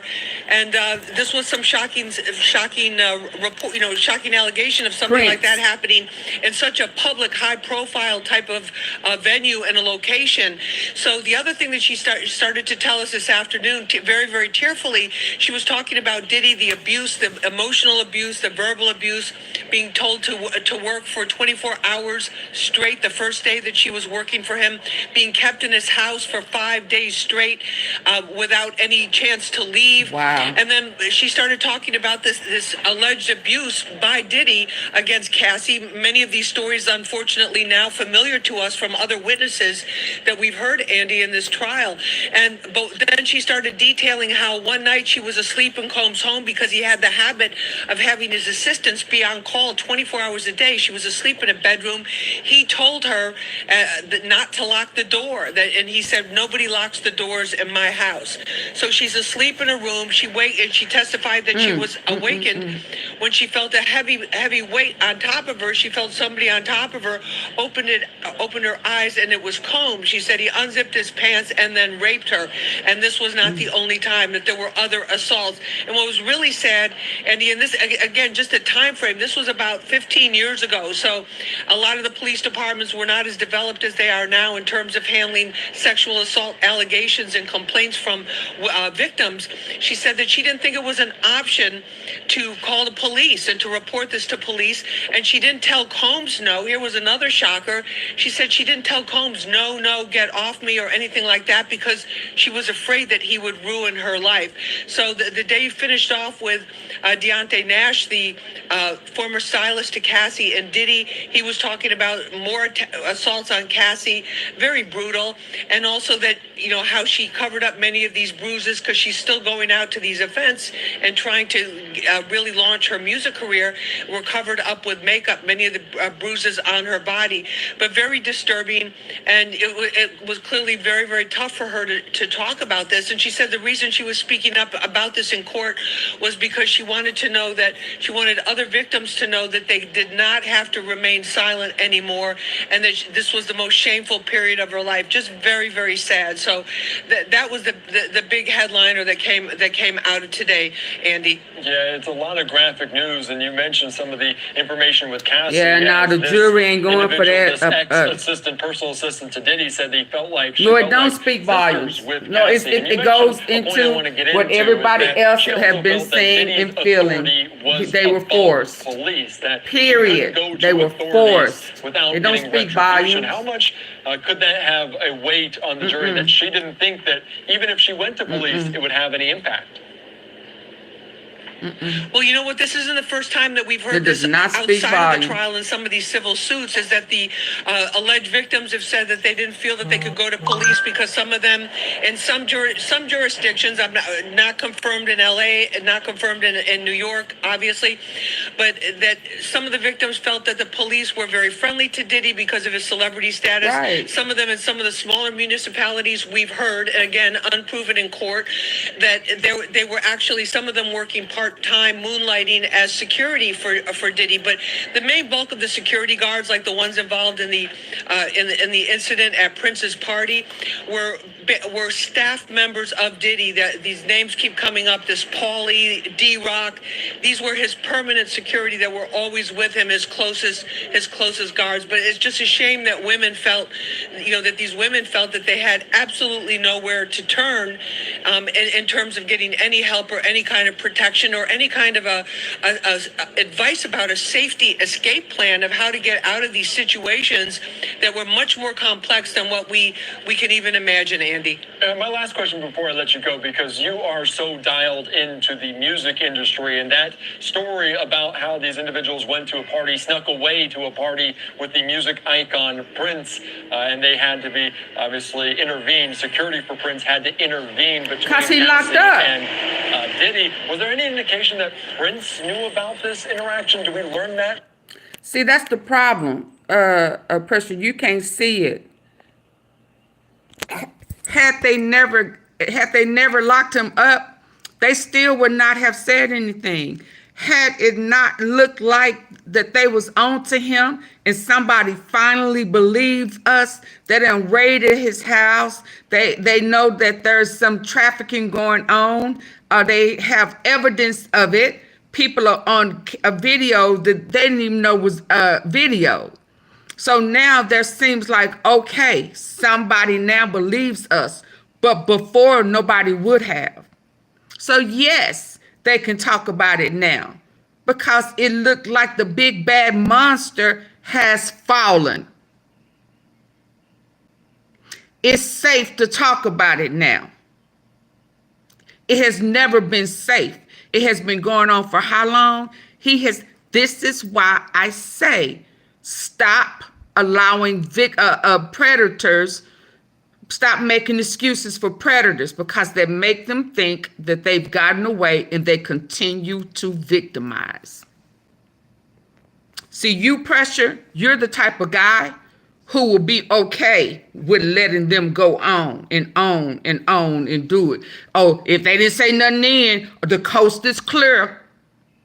They got to say something right when it happened. If they don't say nothing right when it happened, then it's off the table. That's bullshit.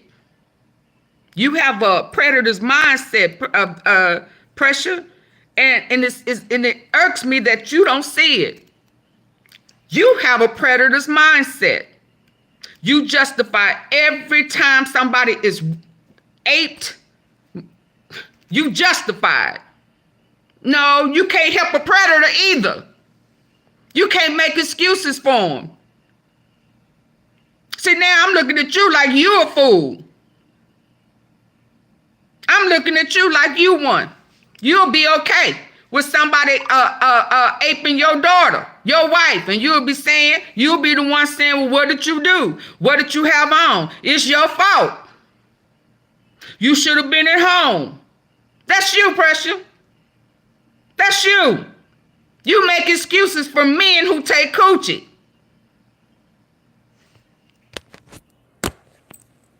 Ain't no excuse for that. In the case, is there anything more you can tell us about that? No, there's no indication that you can't help predators either, but you trying hard. Just popped off very, very quickly. Diddy and the bodyguards. You need to do some volunteer work you need to do some volunteer work. You need to go sit in some counselors. You need to go sit in some of them meetings. Yeah, that's what you need to do. You need to be able to help every female in your family. I don't know what opinion a week is. Your mindset. You got that predator's mindset. You think no means yes, and you okay with it. And you feel like somebody has to report it and talk about it. They trauma, not yours. You let a man take your butt. Yeah. You let somebody violate you. You think the men that done went to prison and got violated, that they come home and talk about it? Do you think they didn't report it right then? So does that mean that they didn't get aped in jail?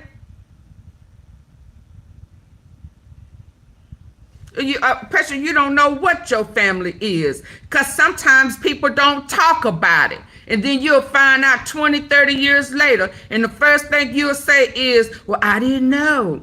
Well, hell, there were signs, but your ass had that type of mindset that you looked over. So somebody got to tell you out your mouth, they mouth, when it happened. So if they wait 20, 30 years to talk about it, you going to say, you kill me. I raised mine right. They don't have nothing to do with a predator. They don't have nothing to do with a predator. And it don't have nothing to do when people get up enough courage, strength to talk about it. It's trauma. It's trauma. And this is what I want people to understand. This is why I can't stand that rug. Because raised in a black home, a lot of shit get pushed up under that rug. Because he has to stay in this house. And the predator gets away.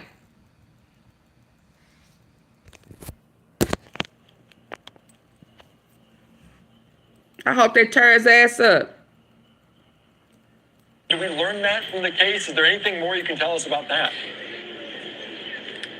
No, there's no indication that Prince knew about it. It sounded like the whole thing just he figured it out very afterwards. Quickly, Diddy and the bodyguards, according to the testimony, got out of the car that they were traveling in. The Not SUV, in bad people bend you over too.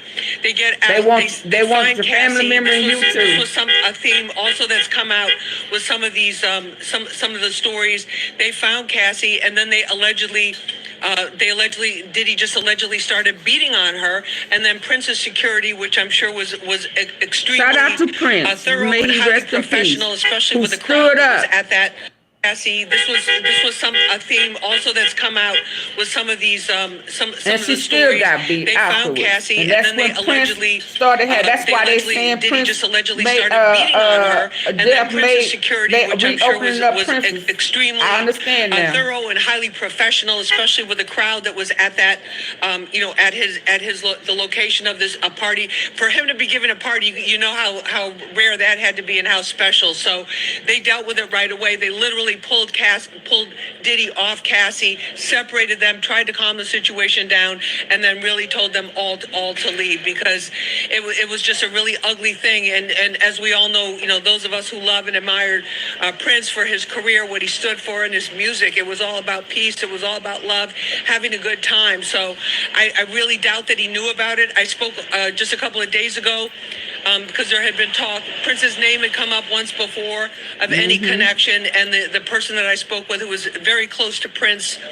while he was alive, said to me, Lisa, he goes, I never heard him mention anything like that. So I doubt that he was, aware. I'm sure being in LA too, it was a rather large space or large house. I'm not sure where exactly the party was taking place, but there's no indication that we have that the late great Prince ever knew about it. But his security detail certainly spared Cassie some additional bruises that particular night, Andy. Yeah, I just wanted to ask you about that, because we talked about Cassie, and she feared for her career as well as her life in terms of interacting with Diddy, and of course Prince, the icon that he was, maybe above that level even Diddy was at. What comes next in terms of this trial, Lisa? What are we expecting to hear on the stand? Because it seems day after day, more explosive, graphic testimony. What comes day after day?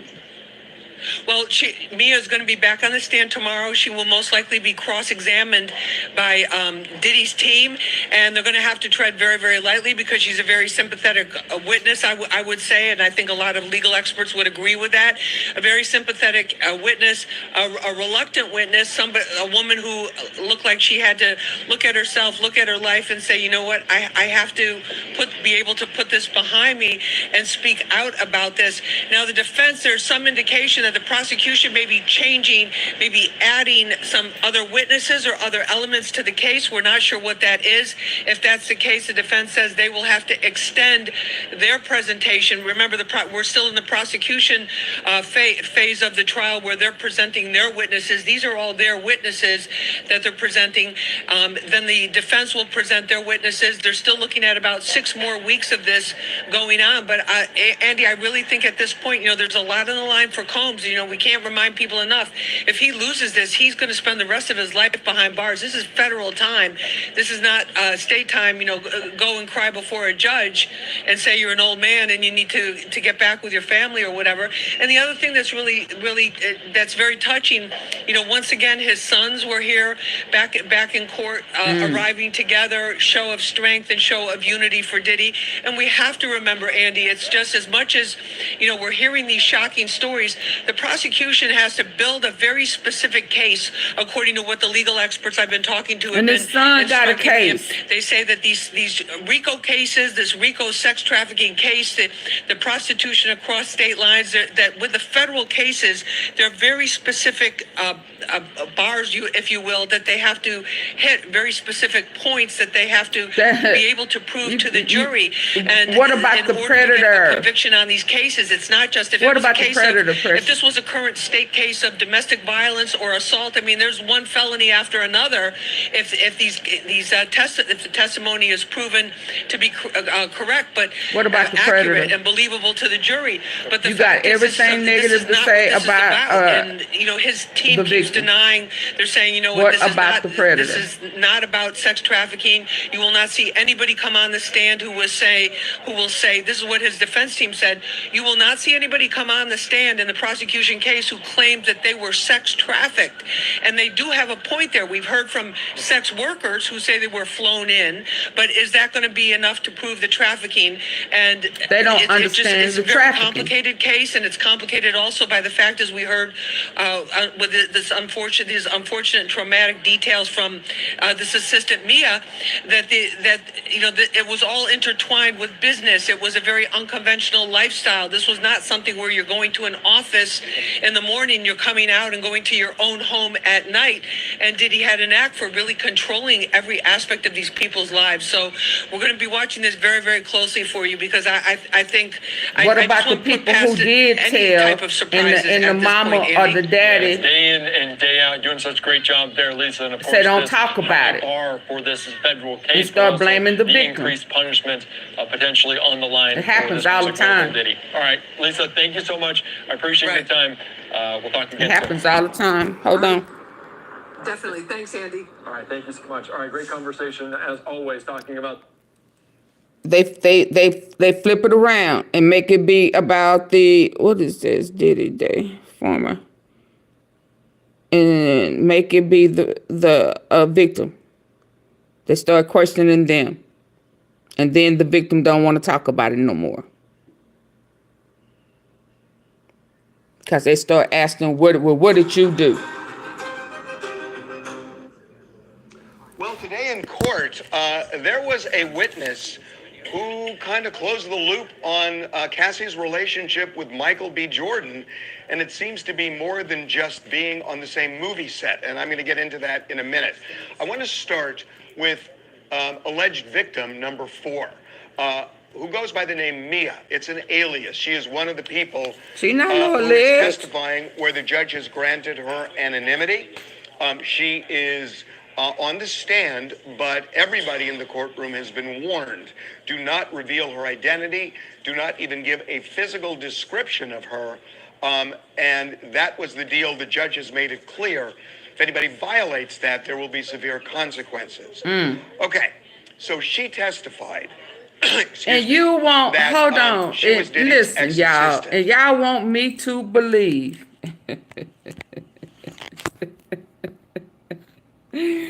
that the judge is giving those type of orders.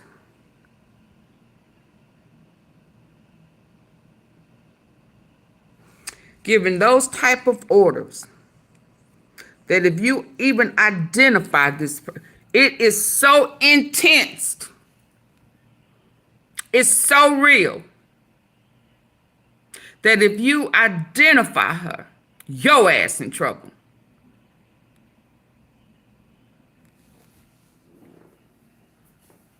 I ain't never heard of such. If you identify, you give a hint, don't even draw her eyes, don't even do a draw in, sketch out nothing that's remotely similar to her. And if you do, you in trouble. And y'all want me to believe that Diddy gonna walk.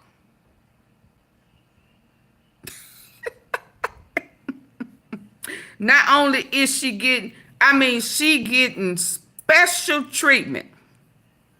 Her trauma is so intense. She didn't want to be there. She was forced by subpoena.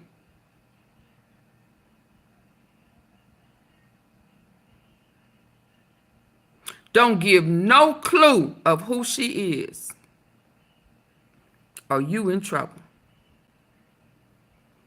That's major.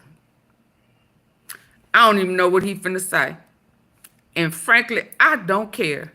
Well, I'm glad he said it like that, because that allowed me to know how intense this is. That means her trauma is real.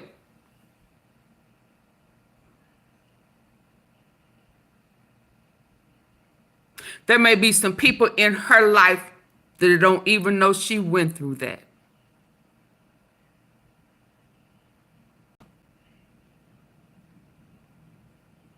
There are people that she does not want to know what she's experienced. That's just how intense that is. It ain't looking good for him. I'm going to tell you that shit now.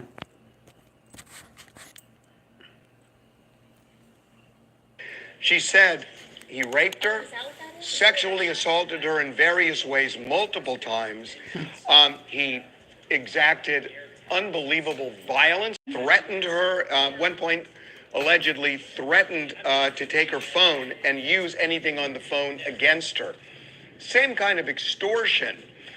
You want to know what I'm most excited about this summer? No more high-waisted bikinis or one-pieces. Be the first to save. Same kind of extortion that... What make me the fool? What make me the fool, Pressure? For being mad? Well, disappointed in what these people are going through?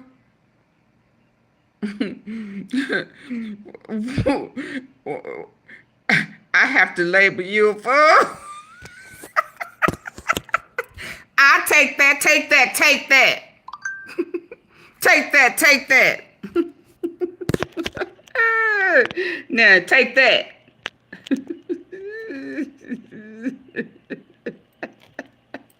Take that. We heard when Cassie took the stand and testified on that airplane ride back from France, Diddy said, you don't do a freak off, I'm going to release one of the freak off videos that you are profiled in and humiliate you.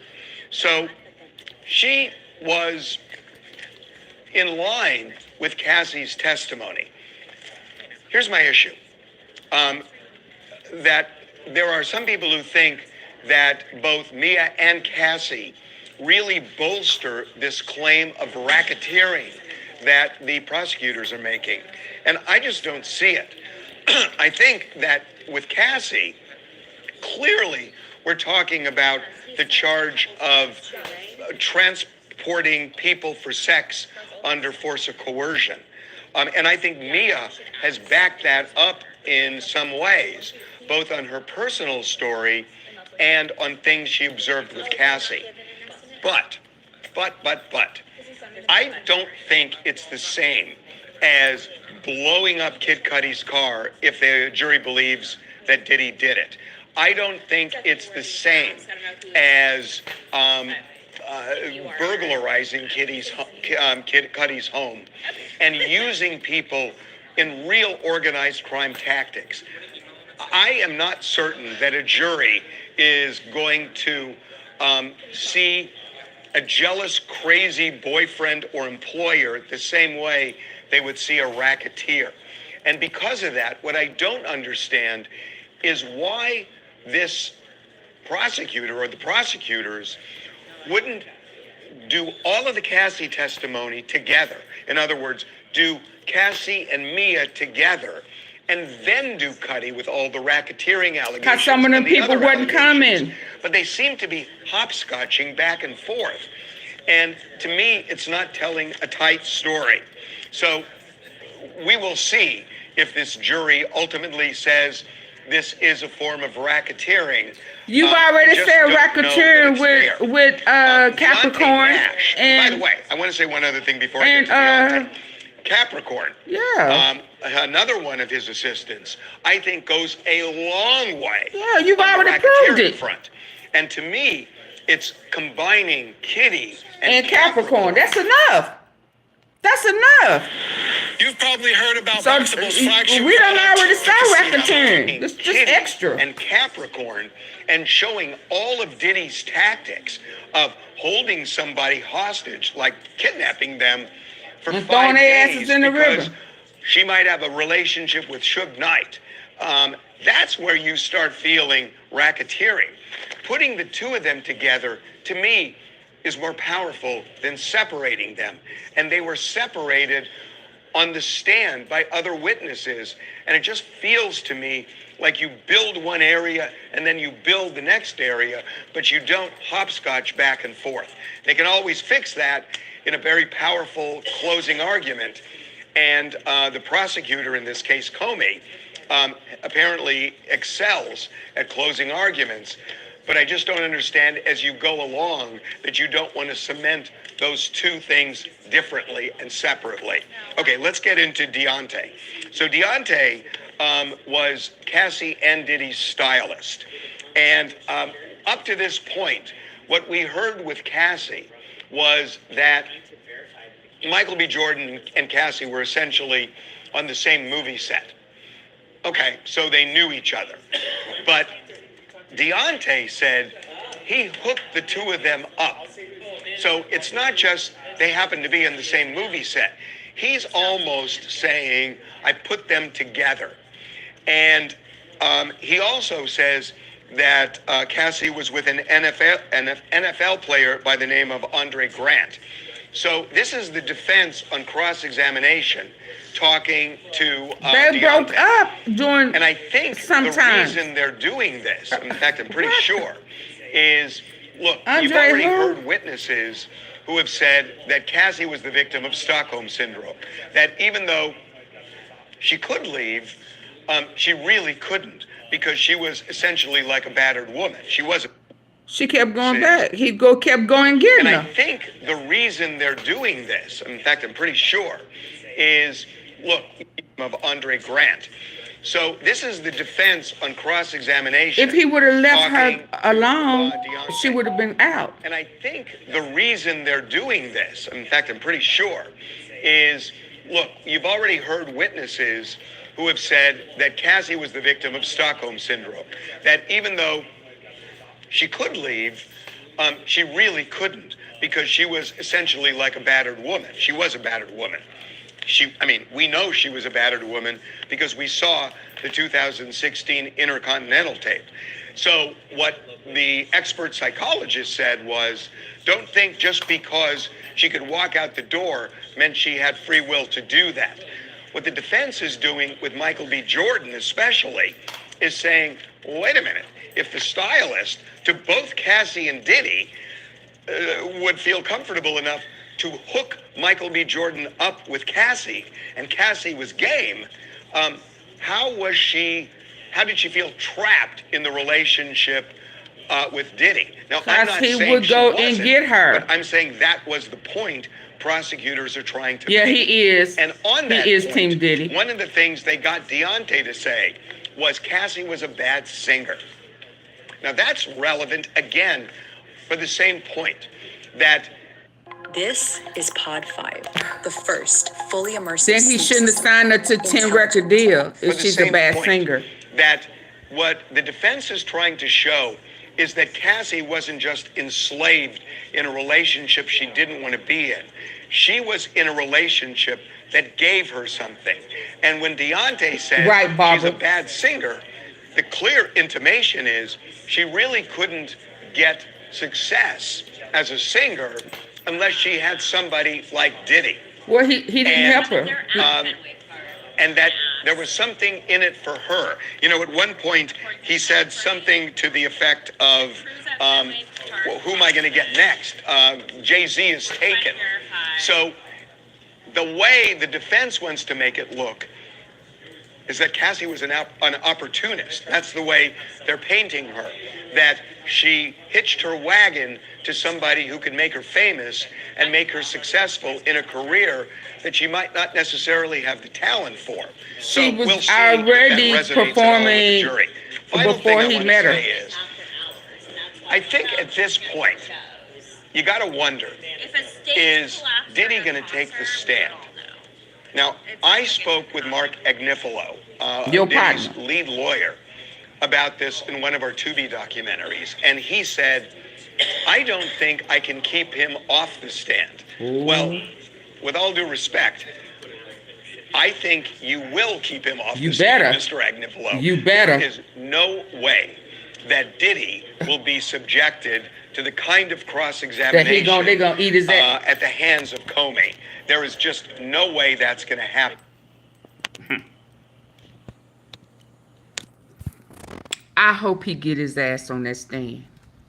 I hope his narcissistic ass get on the stand and they eat his ass up.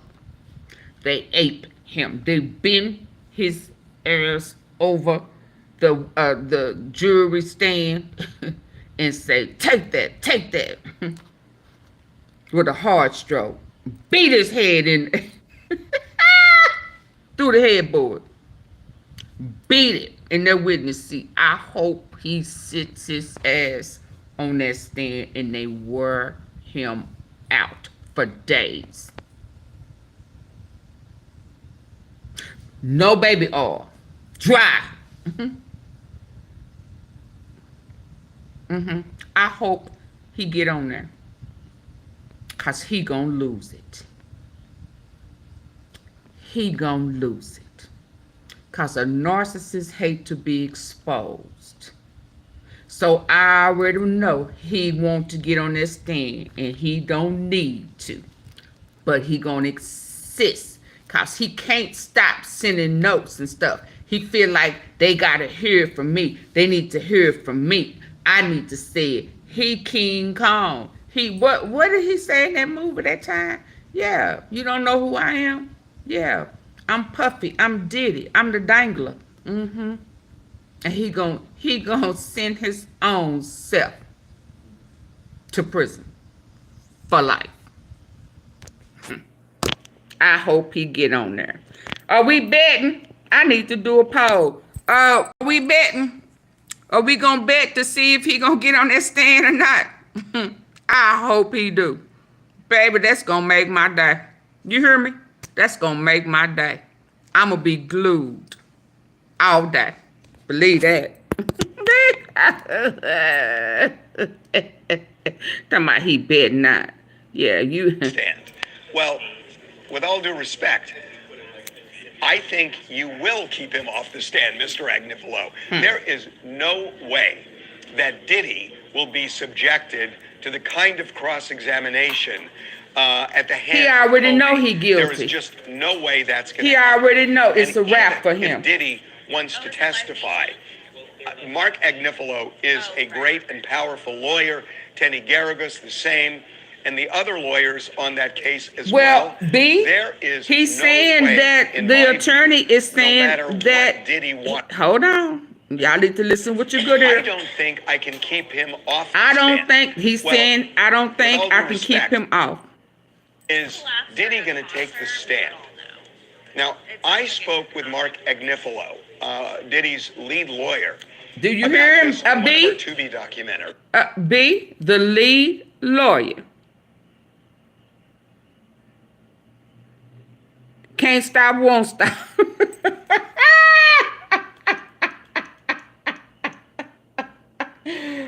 Barbara, ain't that what it said? Can't stop, ain't nobody gonna stop him. So the lead attorney saying, I don't think I can stop him. Let his ass And go he up there. said, I don't think I can keep him off the stand. Well, with all due respect, in one of our Tubi documentaries, and he said, I don't think I can keep him off the stand. Well, with all due respect, I think the stand. Now, I spoke with Mark Agnifilo, Diddy's lead lawyer, about this in one of our Tubi documentaries, and he said, I don't think I can keep him off the stand. Well, with all due respect, he ain't OJ. I think you will keep him off the stand, Mr. Agnifilo. There is no way that Diddy will be subjected to the kind of cross-examination at the hands of Comey. There is just no way that's going to happen. And even if Diddy wants to testify, Mark Agnifilo is a great and powerful lawyer. Tenny Garagos, the same. And the other lawyers on that case as well. There is no way, in my view, no matter what Diddy wants, they will prevail upon him. There is just no way I see him taking the stand. That said, I have been surprised in other trials, but they got to start thinking about that now. And if Diddy wants to tell his story, my strong feeling is it's going to be told through other people. Why his ass in jail? Now, see, I was checking his integrity. He failed, cause the title of this segment is supposed to be winner or loser for today, and instead of him saying who was the winner and who was the loser, he went that route instead of saying prosecutors, they he couldn't do it because he cool with those attorneys that's representing Diddy. So, in other words, that question that he put out there, and he's saying, oh yeah, you better. I mean, I don't want to put y'all out there like that. But you may want to come up with a plan B. Because all of this right here, they've already proved racketeering. They've already proved RICO. Now, okay, stop bringing up people who saying, this is what he's trying to say on the cool. You don't need to keep bringing up this battered women syndrome, people. You know, the racketeering has already been shown. It's been proven with Capricorn and the guy, Kid Cudi. Please, that's what he's trying to say on the cool. Stop bringing up these women that done been battered. 8. The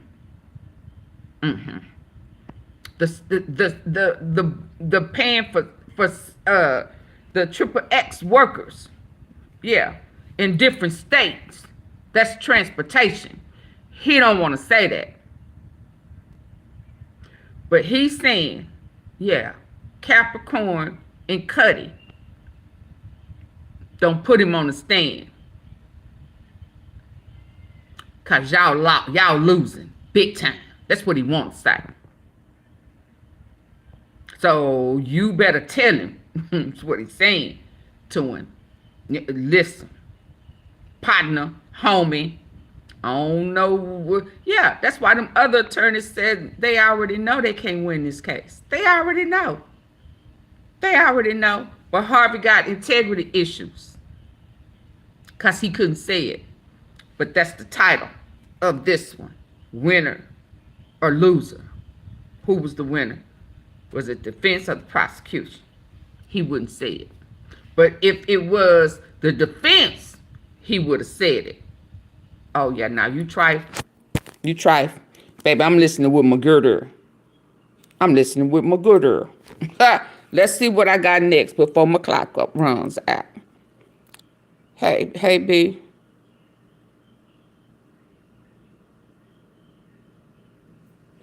Yeah. Come on, Chronicle. Let's see what you guys say.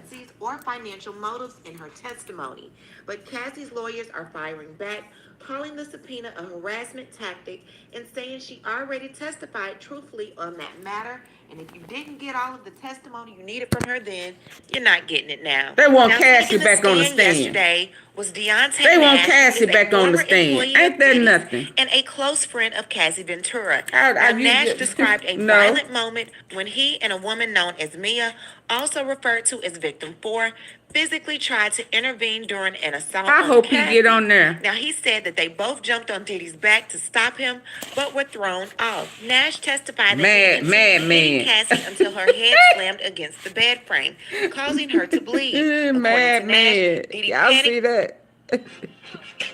and that they both jumped on Diddy's back to stop Look. him, but were thrown off. Nash testified that Diddy Now that- continued now hitting she Cassie made- until she her made head Mia slammed black. against the bed frame, causing her to 20%, bleed. Lord. According to Nash, Diddy panicked when he saw the blood. He also revealed that Diddy once threatened to leak footage of Cassie and even said that he would send it to her parents' workplace to get them fired.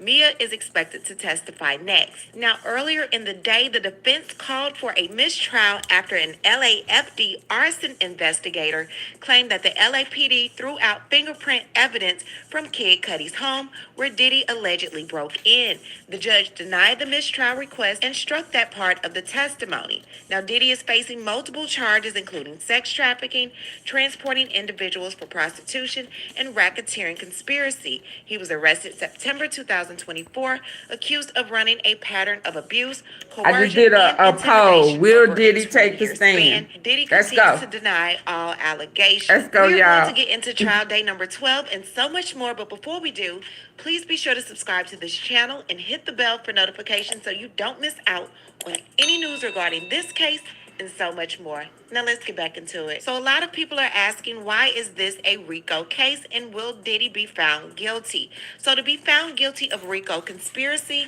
prosecutors don't have to prove Diddy personally committed each criminal act, but they must prove all of the following. Number one, existence of an enterprise.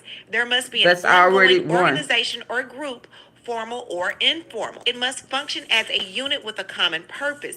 In Diddy's case, prosecutors claim his business and inner circle formed an enterprise used to commit crimes. Number two, the enterprise affected interstate commerce. The enterprise must have operated Will across Diddy state take lines the stand? or had an impact on interstate business. For example, hotel incidents, flights, and cross-state events. Number three, a pattern of racketeering activity. This means at least 2 acts of racketeering predicate crimes within 10 years. The predicate acts can include sex trafficking, witness tampering, bribery, drug distribution, kidnapping, and money laundering. Prosecutors are alleging a 20-year pattern involving coercion, violence, drugging victims, using business assets to commit and cover up crimes, and intimidate witnesses. So next we have agreement to participate. So Diddy didn't have to do all of these acts himself. However, prosecutors must show he knowingly agreed to the criminal goals of the enterprise. Even if others carried out some of the acts, he can still be guilty if he was part of the conspiracy. Testimony from Deontay Nash is going to resume today, and we're also going to hear from Diddy's former assistant, Mia. Now, Subramanian denied a request from prosecutors to cut the video feed to the overflow courtroom for the duration of Mia's testimony. Prosecutor Madison Smizer asked that only the audio be available to the overflow spaces to protect Mia's anonymity. The judge said anyone in the overflow room would be in the main courtroom if there was sufficient space, so the video feed will stay on. Okay, so before the jury is brought in, Combs' attorney Alexandra Shapiro says the articles in the scrapbook are not being offered for truth. Prosecutor says the articles say that Combs wanted to get down to the bottom of Biggie's unaliving, but the feds are investigating us. They've been trying to get this in. Judge Subramanian says if it went back into the jury room as evidence, it could be prejudicial to the prosecution, but to let the jurors look at it as a demonstrative. Prosecutor says if they flip through it, okay. If it's passed around, we'd want a limiting instruction. Judge says who is going to be cross-examining Mia? Shapiro says Mr. Steele.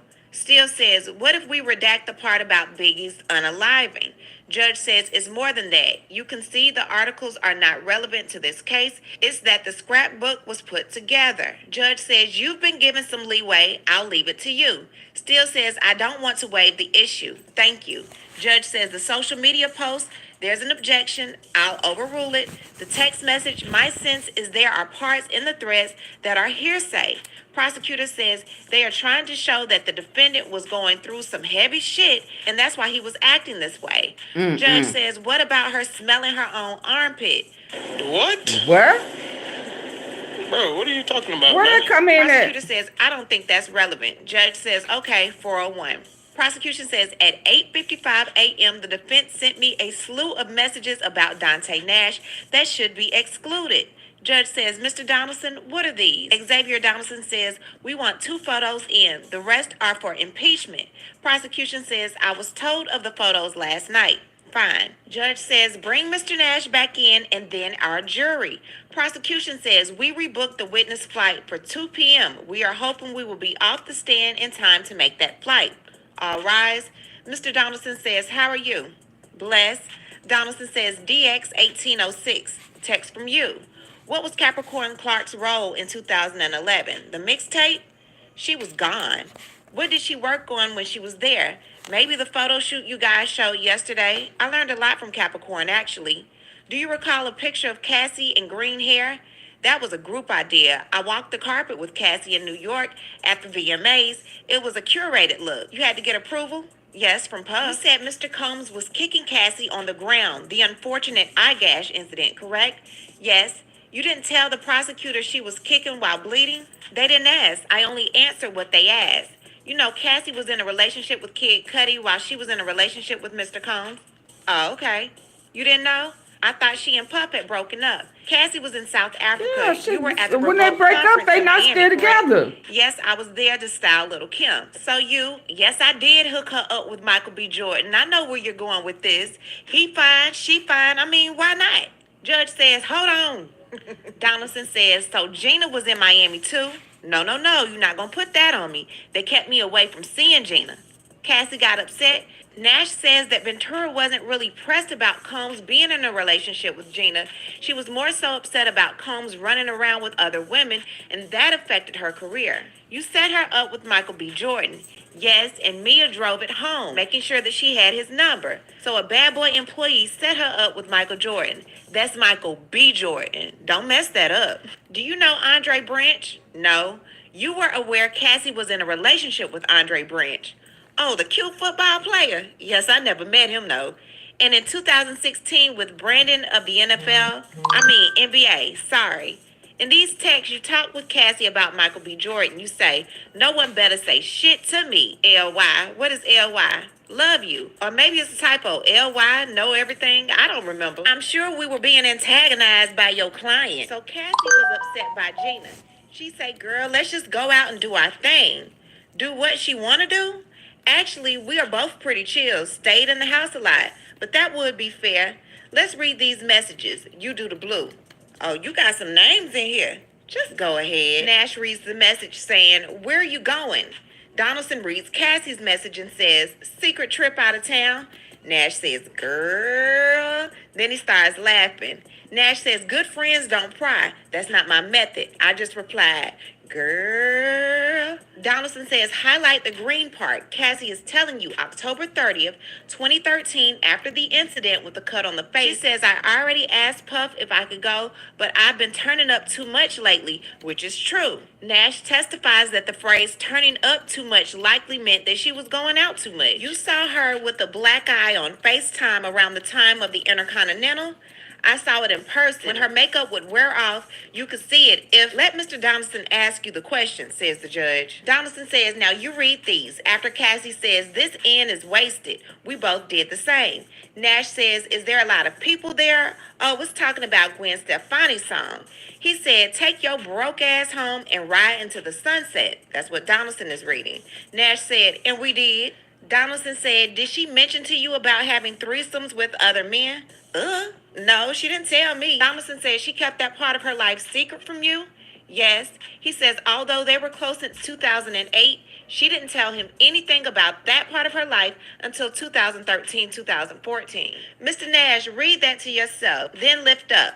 On May 10th, 2025, you told the government the videos came from her phone? No, I told them he would tape her on her phone.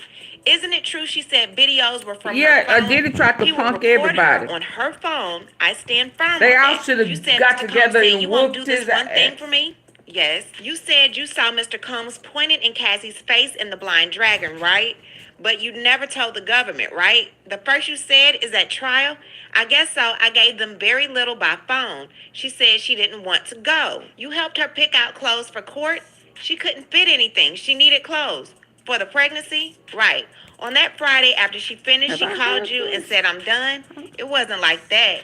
Did you get Cassie super high? What? No, I did not. Thank you, Mr. Valerie. Nash, this 29th birthday, you say she packed sex toys in her duffel bag from her bedroom, right? Correct? Your Mr. favorite Combs didn't South say grab the Italian sex grandma, toys. and we They thank were going. you, On the golf cart, Valerie. let's talk about Las Vegas, New Year's, 2016, 2017. You said you were told Cassie was sleeping all day, correct? Put up DX1847 for the parties only. What's this? Cassie, the low-budget producer you mentioned was there. Yes, right next to me, snoring. You said Cassie Why does told this you sound another like man the was one coming over and yesterday? asked you to leave. Both of us. Your reaction was a sigh. Yes. You saw a man walking around, knocking on the door, and they let him in. Yes. They were not on drugs, right? We were doing them in our separate places. Once I started working, I just started going. I was packing my 10 body bags. Donaldson suggested that since Nash left without asking any questions, he must not have had any concerns about Ventura's safety. He said, I always did.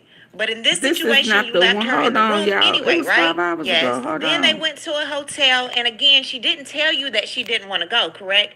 Actually, she said she wanted to stay home, work on her music. Read the green. Enjoy y'all time together. Y'all don't get much of this.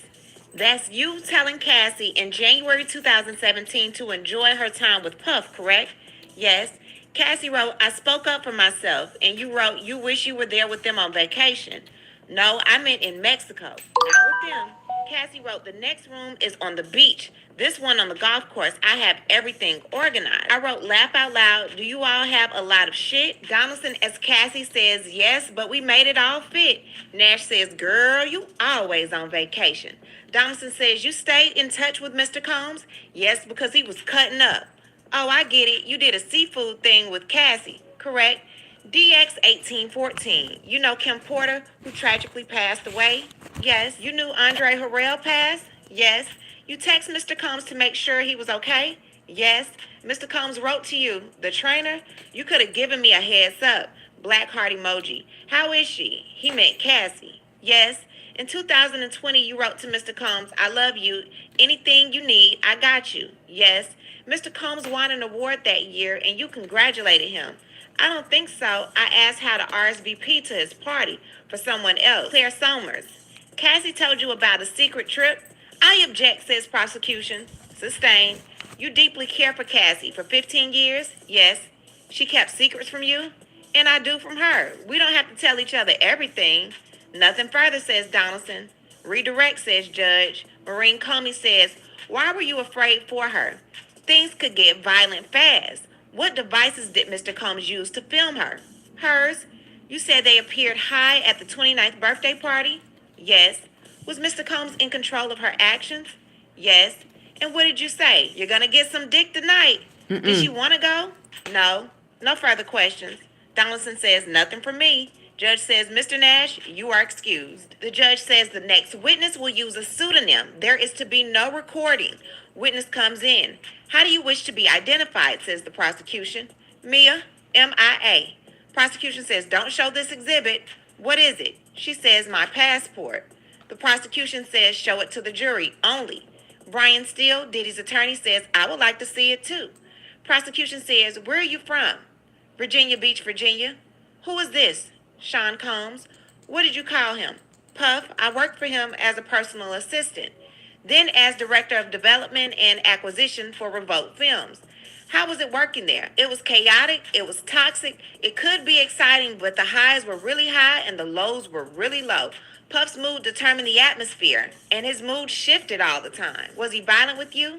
Yes, he's thrown things at me. He's thrown me against the wall. He's thrown me into the pool. He's thrown an ice bucket on my head, slammed my arm into a door, and he sexually assaulted me. Sexually assaulted you. Come More than on, once, y'all. Only more than 103 once. people Did you have want to be voted. in the arts? Yes, this was before social media. I thought if I put my mattress on my car and drove to New York, I could do it. I went to work for Georgina Chapman, red carpet dressing, then assistant to Mike Myers. How did Mr. Combs hire you? Mia says she was about 25 to 26 when she first applied to work for Combs.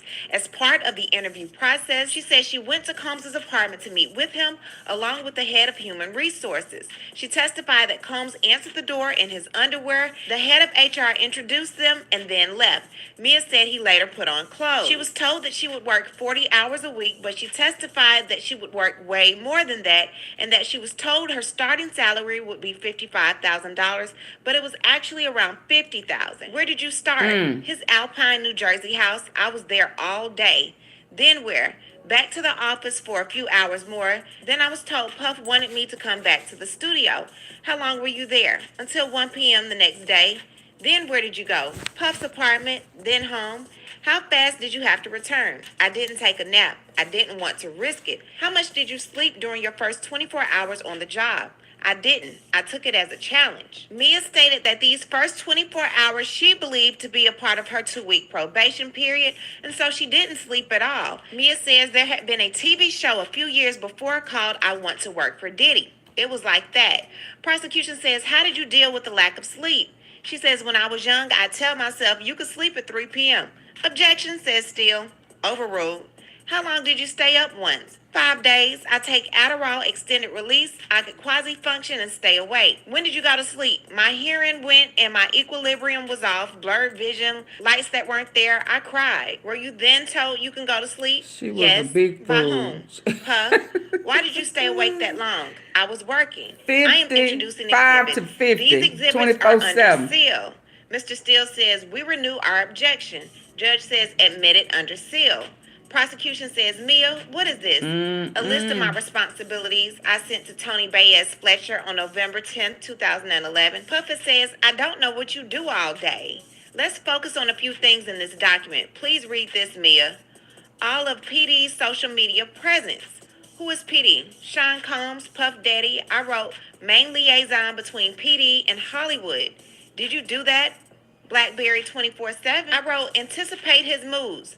Why was that important? It dictated the day. You wrote every day is different, and that he could ask you to crack his knuckles or do his taxes. Did you have an apartment? Yes, in NYC. Were you there much? No, my roommates joked they lived with a ghost. In LA, where did you stay? In the staff house, then in Puff's house, 9933 Beverly Grove, then 9374 Beverly Crest Drive, then 200 South Mapleton. In Miami, 2-star. Could you leave? 2-star. Only with Puff's permission. Once I left 2-star. at 2 a.m. after he was asleep, I got in big trouble. What happened? Security called me to say he was sending them to find me. It was at his first LA house. Let's focus on a few things in this document. Please read this, Mia. All of PD's social media presence. Who is PD? Sean Combs, Puff Daddy. I wrote main liaison between PD and Hollywood. Did you do that? Blackberry 24/7. I wrote anticipate his moves. Why was that important? It dictated the day. You wrote every day is different, and that he could ask you to crack his knuckles or do his taxes. Did you have an apartment? Yes, in I'll NYC. break them Were knuckles you off there his much? hand. No, my roommates joked they lived with a ghost. In LA, where did you stay? In the staff house, then in Puff's house, 9933 Beverly Grove, then 9374 Beverly Crest Drive, then 200 South Mapleton. In Miami, 2-star. Could you leave?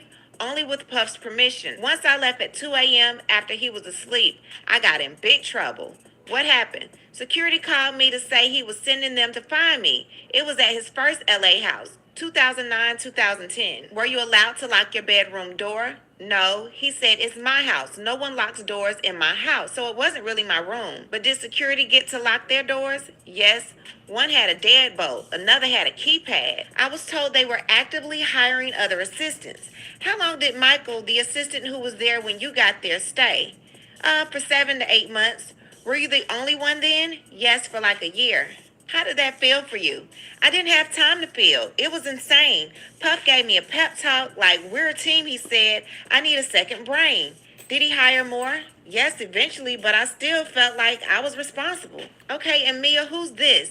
George Kaplan. He was another personal assistant after me. What was Revolt Films? Puff and I started it together. Were you still performing personal assistant duties? No, yes. I quit. How much did you get paid? 70,000, then 100,000. There were supposed to be bonuses. Did you get them? No. Mia explained that getting to work in TV and film was a huge personal success. She said that although they started Revolt Film Production Company together, it was a separate entity from Revolt TV. Mia said that she'd essentially been running Combs' film production company for years and had finally gotten the title to reflect her work. She said working at Revolt Films was her dream and that working on TV and film projects was overwhelmingly awesome. Now they're going on a 10-minute break. Mia's face is barely visible, looking up only a handful of times. As she left for break, her shoulders were hunched forward in a way that made her appear much smaller. Diddy's family is in the building, his mother and his sons. He blew a kiss at his mother early this morning, and the family looks kind of somber. Okay, so they're back from break. Prosecution says GX2A401. Who is this? Cassie Ventura. How did you know her? Working for Puff, we became close friends. Still today? Yes. How was their relationship? Highs and lows, unequal. Was there any violence in their relationship? Yes. We'll get back to that. What was Mr. Combs' role with respect to her career? He decided on everything. Shows, the look. We have 3T107R. What is this? An email from Cassie to Puff and others, me. Where did she send it? It was 4 a.m. It says 7 a.m., but we were in California. It was one of their hotel nights. What did she write? She was canceling, apologized to Interscope and others. Did Mr. Combs respond? Please read. Cass wrote about telling Slevin Hill. What does she mean, do you think? Stephen Hill of BET. The message in part says, I have been informed that I cannot perform on Monday due to overages and costs. I have worked very hard, but I cannot support myself on the things that I need in order to move forward and make this show happen and run smoothly. Combs responded to the email by telling her to reach out to another executive, saying she wasn't ready and that she doesn't want to embarrass herself. Again, Ventura responded, if that were the issue, I would. So since you no longer want to support your artist, I have to pull out. No label support, no show. Why did you forward the email to Tony Fletcher? I had to keep her informed. She was in charge of booking hotels. Did you ever see Mr. Combs on a movie set? Yes, when Cassie was shooting a movie, production would stop. Everyone would be really nervous. He would ask a lot of questions and sort of insert himself. What was his role with respect to Cassie's appearance? He was in charge of it. Mia said she would send photos of Ventura's outfits, hairstyles, and nails while she was at the salon to get his approval. Combs would ask Mia to send the photos, she said. Did you have exposure to Cassie's finances? Yes. How? I learned the company paid her credit cards and that the places where she lived were under his company's name and her cards. Did he take things away? Yes, cars and jewelry and support if he couldn't get her on the phone. He'd keep tabs on her through me. Was it part of your job to spend this time with Cassie? Yes, I had to do whatever Puff told me to do. Could you go where you wanted? No, we had to be where Puff told us we could be. And if not, something very scary. The punishment was unpredictable but terrifying. We'll talk some more about that as we get through your testimony. How would Mr. Combs communicate with Miss Ventura? Sometimes through me. According to Mia, if Ventura did not answer her phone, there would be multiple people calling, texting, emailing her, trying to find her, or security would just show up. Did you see violence? And if so, what kind? 10%. I saw a lot of aftermaths and injuries she had. I've seen him attack her and throw her on the ground. I've seen him like crack her head open. I've seen him chase her, things like that. Did she fight back? No. What did you hear and see? Suitcases being thrown into the foyer. Did you see Cassie after that? She was outside, crying in a bush. She looked terrified. She gestured, I'm hiding. I'm not here. What did you do? Retreated. Did you tell anyone? I think the chef was in the kitchen. The sentiment was like, objection, says Steele. Sustained. What did the chef say to you? Objection, says Steele. Not for the truth. Sustained. What happened in Cassie's apartment? We were there, me, Cass, and Deontay Nash. What were you doing? Helping her pack for her big trip to London. Puff came banging on the door, very irate. How did he get in? Key from the front desk. What was Mr. Combs asking Cassie? He said, have you been drinking or something? She hadn't answered his calls. What did Combs do? He came after me and Deontay, screaming, has she been drinking? He was crazy aggressive. He attacked her. He threw her onto the ground. Me and Deontay jumped on his back and tried to stop it. What did you do? Deontay is very small in comparison to Puff. There was a little tornado going on. He had Deontay in a position where I was scared he was going to unalive him. So I jumped on Puff, but he threw me off and against the wall. I felt like it was slow motion. I realized we were in big danger. He ran into the bedroom and grabbed Cass. Under her bed is a wood bed platform. He slammed her head into the corner. What injuries did Cassie get? Her head was gushing blood. What did Mr. Combs do? He got into protector survivor mode. According to Mia, when the attack eventually stopped, Combs told Mia to get in contact with an assistant to schedule an appointment with a plastic surgeon to fix up the gash on Ventura's head. He told Mia to say Ventura fell because she was drunk. Mia said that she followed Combs' directions because she thought that that was the only way she could get Cassie help and because Combs told her to do it. Prosecutor Smizer asked Mia to describe how Combs' appearance was during the incident. She said that his eyes were like black and that there was no getting through to him. Like I was trying to get him to stop and it was like he was looking through me. Mia testified that it was the first time she realized the severe danger that she was actually in, and she noted that Combs did not appear to be under the influence of any drugs during the attack. Did you see Mr. Combs take drugs? Yes. When he was high, how did he appear? Sometimes the life of the party or hyper. Where was this? Ibiza or Burning Man or music conferences? Did you go to Prince's party? Yes. What happened the night before? You made pickles? Big award ceremonies. What's it, flavor pickles? He told me to stay with Cassie, that he was going to be at his house with his kids, but then I heard about Prince's party. What did you do? Cass and I debated like little kids if we should sneak out of the house and go to Prince's party. Prince performed on a little table. Then I saw Puff come in with his bucket hat. We locked eyes. I thought, oh crap. Cash just booked it. Where did you go? Across the street where there was woods or bushes, but Puff caught Cass and had her on the ground. Puff started to attack her, but Prince's security quickly intervened. And later, I went to another hotel. The next day, HR told me he didn't throw them off his back, did he? Pay. Did she say why? That Puff said I was being insubordinate. Judge says, okay, time for break. The jury leaves. Judge says, Miss Mizer, how much longer with me is direct? The rest of the day, we like her off the stand by the end of the week. Igniflo says, this is a problem. First it was a flight, now this. Judge says, I have not cut anything. I let Mr. Donaldson take the time he wanted. Igniflo says, I am not blaming the court. It's a pattern I'm seeing. Judge says, it's common courtesy. Igniflo says, I don't know how long Mr. Steele's cross will be. They don't need to put these things on the record. Judge says, if we can complete this witness this week, fantastic. It keeps things moving. Prosecutor Comey says, many of our witnesses are flying from across the country. We need to know for flights next week, Monday. Mr. Nash's cross was twice as long as the direct. Mr. Steele told us he anticipates his cross being about an hour to an hour and a half, maybe 2 hours at most, and no event longer than direct. Not to hold him to it, Judge says, I want to keep on schedule. Steele says, how late are we going? Judge says, at least until 4. Now we're going to break. Okay, so now we're back from break. Prosecution says, we have subpoenaed from Verizon phone records. Ms. Garagos has agreed that if Your Honor finds them admissible, you can give them to us and we to them. Garagos says, that's fine. Judge says, let's get Mia back. All rise. Prosecutor Smizer says, Mia, you were speaking about violence between Mr. Combs and Cassie. Have you traveled to Turks and Caicos? Yes. To Parrot Key twice. In 2012, me, Puff, and Cass. What happened? I was sleeping in my bedroom and I was woken up. Cass ran in saying, you've got to help me. He's going to unalive me. What did you do? We started pushing furniture in front of the door, trying to block it.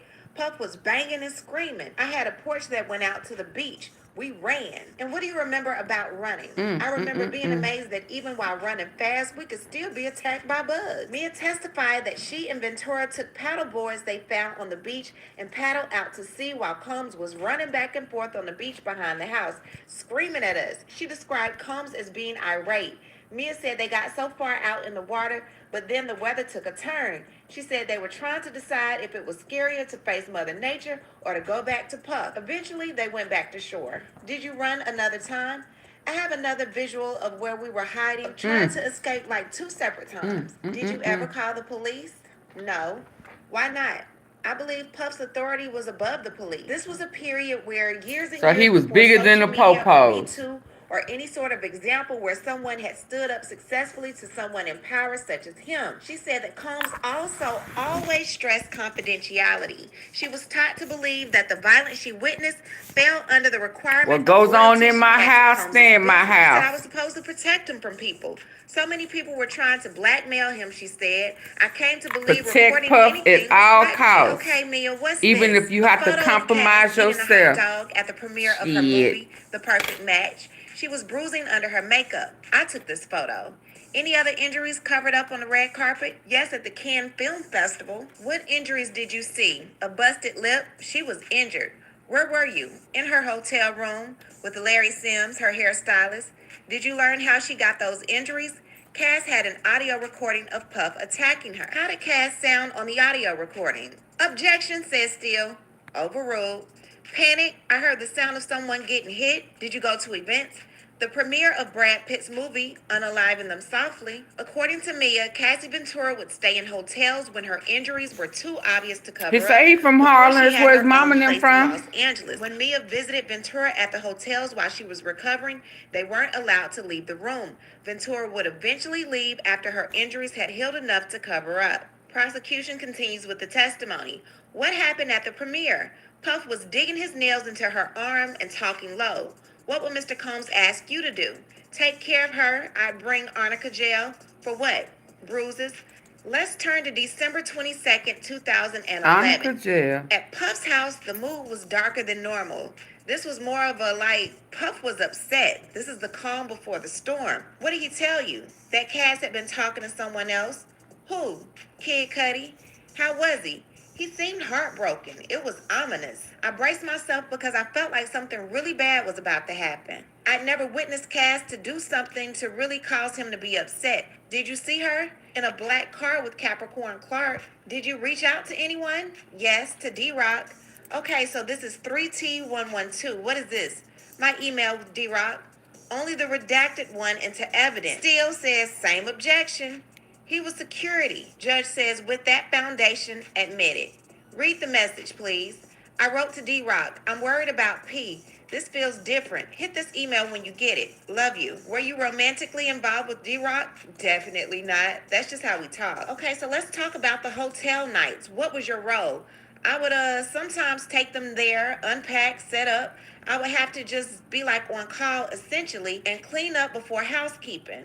What would you bring? His lotions and potions, Astroglide and candles. Some of them cheap Glade candles without the label on them. Juicy J from the Bay. What else would you bring to the Okay. hotel? Anything he forgot at the house, food, Them money. women How much? were A lot, supposed like to thousands team of up dollars. and Do you tell remember seeing Cassie? this long At the time London ago. Hotel in New York. I brought something to the room. Cass opened the door. She was wearing a bright blue They wig. may could have How said. did she appear?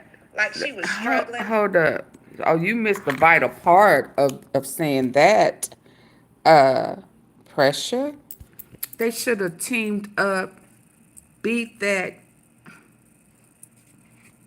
shot that, and pulled them into the house and stand your ground. They had already ran in New York. You have to, they don't have stand your ground. You got to try to run away in New York. Well, hell, when she was in them bushes saying shh, she had already ran. So she should have had something with her. You know how I am about stand your ground, baby. And I done ran. I done my part. He still chased me down. My life is in danger. I'd have took his ass out. Set for a few months while they figured that shit out. See, that's what they should have came together and done. Yeah, and then they could have saved Kim and a whole bunch of other people. I don't understand why he's still alive with all this abuse. And there are stand your ground laws in place for abusers. Shit. I believe in that law. I asked, "Are you good?" She closed the door.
Oh, wow. I done hit the button.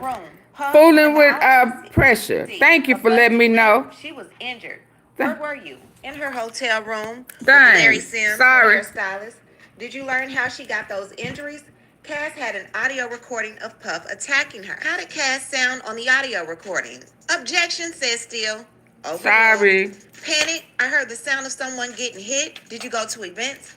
The premiere of Brad Pitt's movie, Unaliving Them Softly, according to So she was the backup to the freak out. Hotels when her injuries Set were up. too obvious to cover up before she had her own place in Los Angeles. When Mia visited Ventura at the hotels while she was recovering, they weren't allowed to leave the room. Ventura would eventually leave after her injuries had healed enough to cover up. Prosecution continues with the testimony. What happened at the premiere?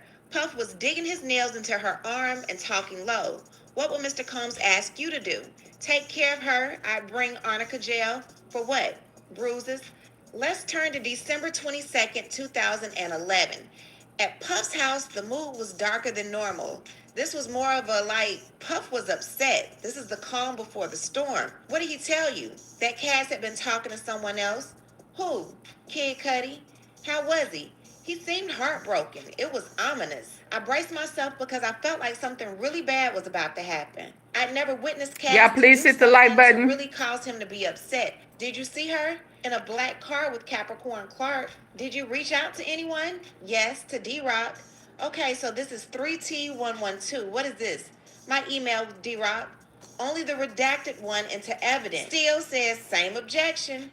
He was security. Judge says with that foundation, admitted. Read the message, please. I wrote to D-Rock. I'm worried about P. This feels different. Hit this email when you get it. Love you. Were you romantically involved with D-Rock? Definitely not. That's just how we talk. Okay, so let's talk about the hotel nights. What was your role? I would sometimes take them there, unpack, set up. I would have to just be on call essentially and clean up before housekeeping. What would you bring? His lotions and potions, Astroglide and candles. Some of them cheap Glade candles without the label on them. They had to be white. What else would you bring to the hotel? Anything he forgot at the house, food, money. How much? A lot, like thousands of dollars. Do you remember seeing Cassie? At the London Hotel in New York, I brought something to the room. Cass opened the door. She was wearing a bright blue wig. How did she appear? Like she was struggling. I asked, "Are you good?" She closed the door. Who told you to clean the room? Puff and the office. It was standard to sweep the room so no housekeeper could sell something to TMZ. How were the rooms? Destroyed, candle wax everywhere. I've seen broken glass, sometimes blood, oil on the walls. What would Mr. Combs tell you about the blood? That it was period blood. Wow. What happened in Cassie's car in L.A.? He was eating Cass that period got blood. and told me he wants me to do a hotel night. I don't That want is to do the it. devil. She got sick. Cassie seemed visibly upset. Out on the wall. Nervous, really nervous. She started getting stomach issues because of it. Prosecution says after the hotel night, Mia says, "Man down." What did that mean? They stayed in the room sleeping, only up to eat. Did you do drugs before you worked with Mr. Combs? No. And after? Yes, MDMA. Puff gave it to me. He said that I was now part of the Breakfast Club. What did that mean? Like the cool club. He said MDMA was pure. I felt like I was now a friend hanging out and I could enjoy myself. Did you take ketamine? Yes, at Burning Man, we were partying on a tour bus. Mia described Combs having 3 plates of white powder, one with Molly, one with cocaine, and one with ketamine. People were taking turns going up and playing some guessing game, Mia said. Combs told Mia it was her turn. She tried to protest, but Combs became upset when she tried to fake taking the drugs and separated out the dose he wanted her to take. Mia said she snorted the drug, which turned out to be ketamine. So he forced it? He forced them to take the drug when they was faking? Because of it. Prosecution says after the hotel night, Mia says, "Man down." What did that mean? They stayed in the room sleeping, only up to eat. Did you do drugs before you worked with Mr. Combs? No. And after? Yes, MDMA. Puff gave it to me. He said that I was now part of the Breakfast Club. What did that mean? Like the cool club. He said MDMA was pure. I felt like I was now a friend hanging out and I could enjoy myself. Did you take ketamine? Yes, at Burning Man, we were partying on a tour bus. Mia described Combs having 3 plates of white powder, one with Molly, one with cocaine, and one with ketamine. People were taking turns going up and playing some guessing game, Mia said.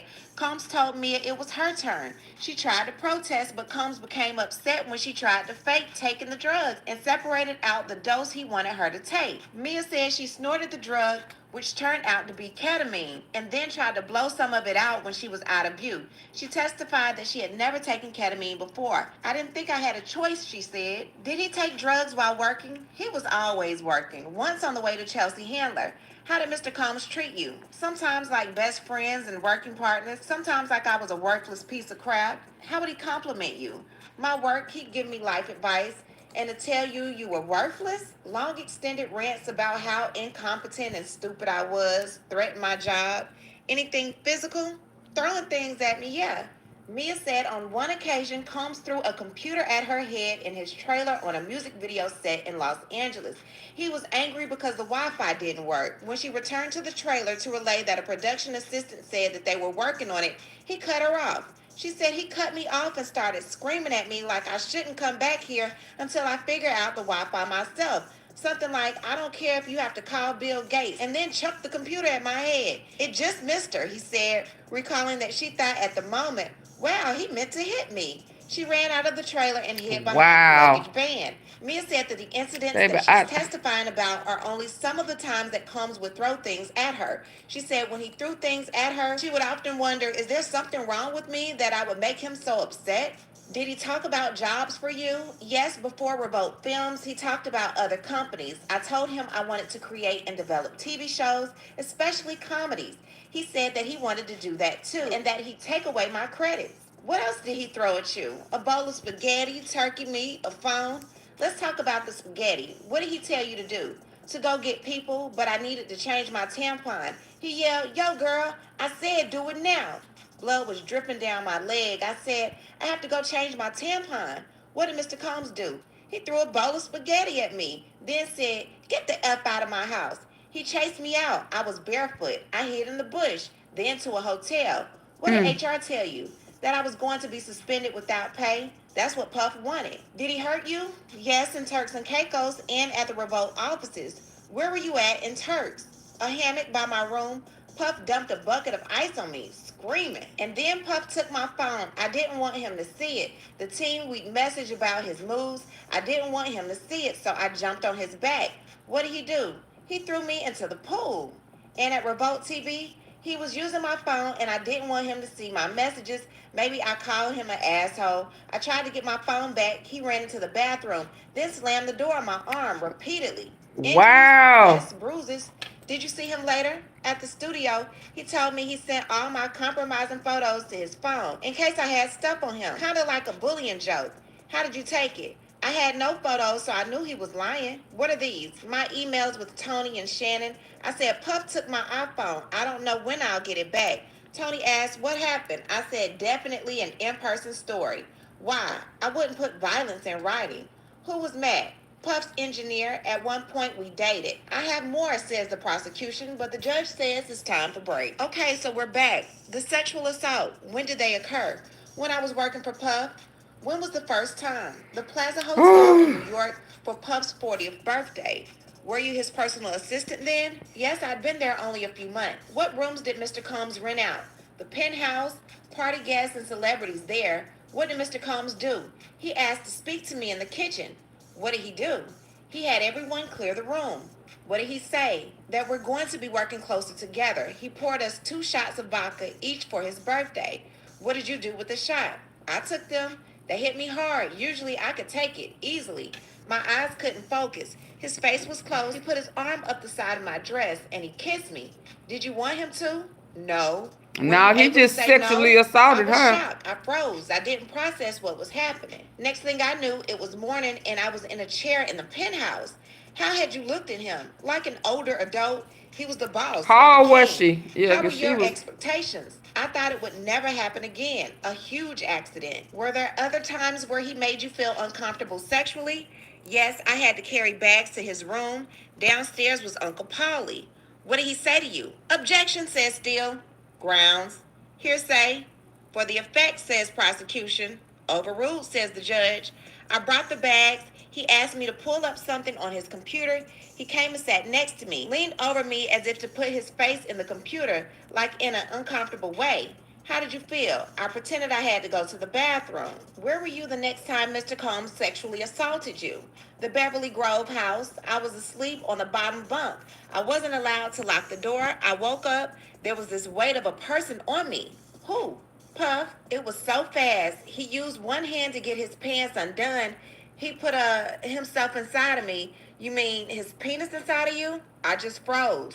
How did you feel? Terrified and confused and ashamed and scared? How long? Very quick. I can barely open this Tootsie Roll midgie.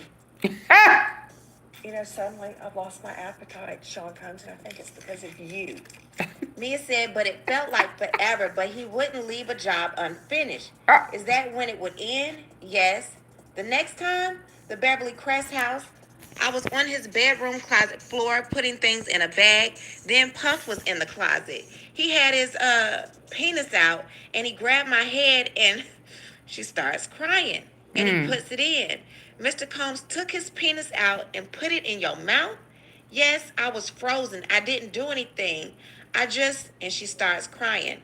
How did you feel? Like trash, scared and ashamed. How long did it last? It was very fast. Were there other sexual assaults? Yes, I have a dark feeling. One time we were flying on a private jet. Everyone was asleep. By the bathroom, there was a bed. I went by and he was standing right there. I tried to make it about other people who might see or hear. It didn't work. How did you feel? Helpless. I had lost some layer of protection. I wasn't safe. Terrified. Do you remember what happened? No. Was Cassie ever there? No. Did you ever want these sexual acts with Mr. Combs? No. Did you ever tell him no? I couldn't tell him no about a sandwich or anything. Then he would know that I thought what he was doing was wrong. I didn't want to lose everything I'd worked so hard for. This was the only world I had anymore. What would happen to your job? I would never work in the industry again. And physically, that I'd be attacked. I don't want to be unalive. He threatened that he would tell Cass that I had something to do with it. How did you feel? Desperate and trapped? Worst scary situation. I would have never done anything. It was my fault. Did you tell anyone? No, I was gonna die with this. I would be humiliated, never work again. And who would do these things? Puff and all his people. This was way before social media and Me Too. Oh, if this is who they say was the girl in the UK, it's worse. It gets worse. How did you hear? I heard there was an urgent call among film people.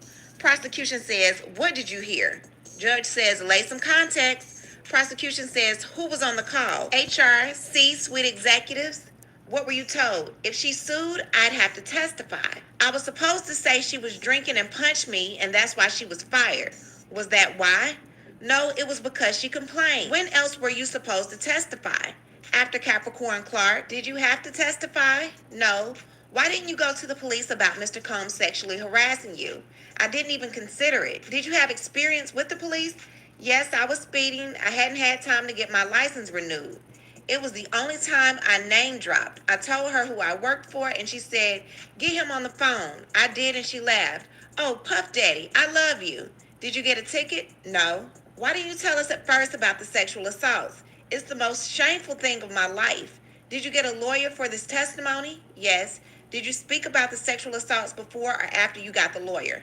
After. Do you want to be talking about the sexual assaults? No, it's traumatizing.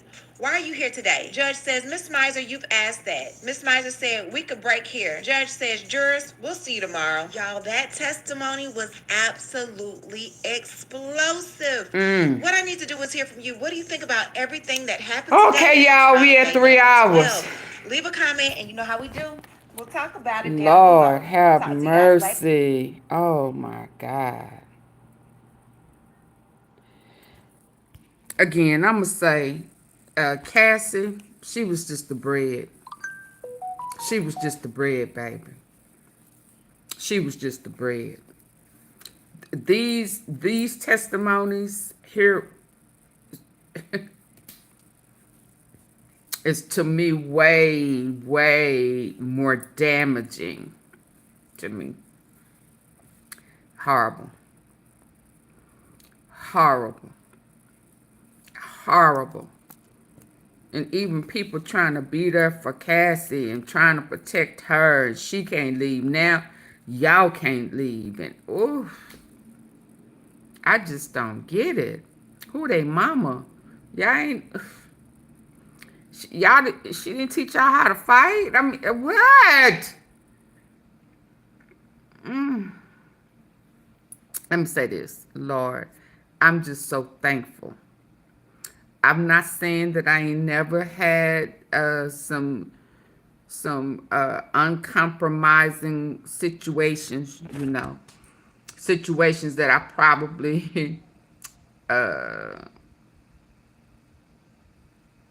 I don't know, you know. I ain't gonna act like I ain't had to fight my way out of whether it, I don't know what it was, but I just thank God I've never been in those type of situations. I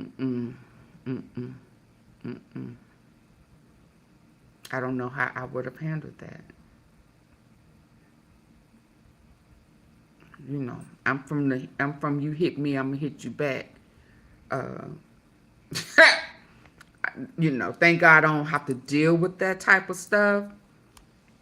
But I've dealt with some jealous cats before, some stalkers. I've dealt with the you belong to me, that's mine, all of that. But this type of stuff right here,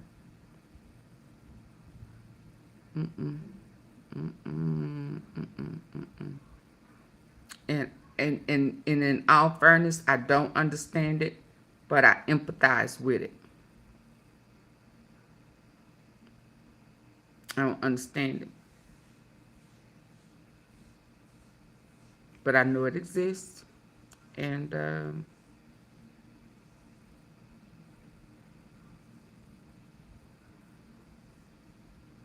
they just wasn't even making no hell of a lot of money, y'all. I would have thought they was making way more money. they was really making pennies. They couldn't leave. They couldn't go nowhere. You go somewhere and he didn't give you permission, hell, he coming to get you. Or he gonna send his apes, his goons and shit to come find you. You didn't, he telling people you don't have a life. Oh, you want a life? Oh, you want to be normal? Oh, no, you can't work here and have a life. That wasn't a part of the job description. If that's the case, I need way more money. This right here, this ain't nothing. And I don't want to stay with my boss. And if I can't lock that door, I can't stay here. I don't know what you do. I don't know y'all. Trenton, New Jersey in the building. Hi, Sean Wood. You came in announcing who you are, but you didn't say hi. Sean, where they don't speak in New Jersey and Trenton. They just come in people's place and don't speak. That's what they do there. You can't do that here, boy. Now I'm gonna remove this for you and give you the opportunity to fix that. You don't pop up in here announcing who you are like you Diddy or some damn body. You come in here and you speak. They all are goons. What type of frackernackle is that? He come popped in like Sean Woods in the house. And AunTeaFee about them facts. Don't pop up in here being disrespectful. I saved my mom from shit like this when I was 9. Yeah. Fight at all costs. Absolutely. They were blind by the fame. Hello, Sean. How are you? Welcome. Welcome. Trenton, New Jersey in the house. Rachel T, hello. I have empathy for victims. Some victims are foolish. Pressure. Why do I have to do this with you? Is he going to take the stand? Are we betting? Can I take your money? Is he getting on the stand? My bad. I apologize. Oh, that's okay, Sean. You popped in. I popped out.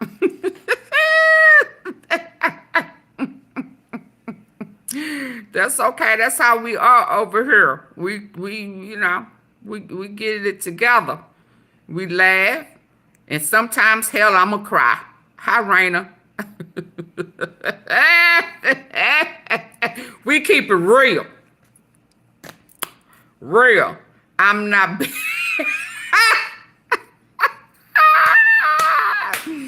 Pressure. Come on and bet. Let's bet. Y'all, is he going to take the stand? That's okay. We passed that. Come on in. You in now, Sean. Come on. Let that go. Shake that out. Shake that out. Don't he got that crazy dance? Shake that off. Do the Diddy Bop. Shake that off. Yeah. His ass going to the pen. If I don't, baby, listen. We've heard a lot. But at this point, I think Suge Knight,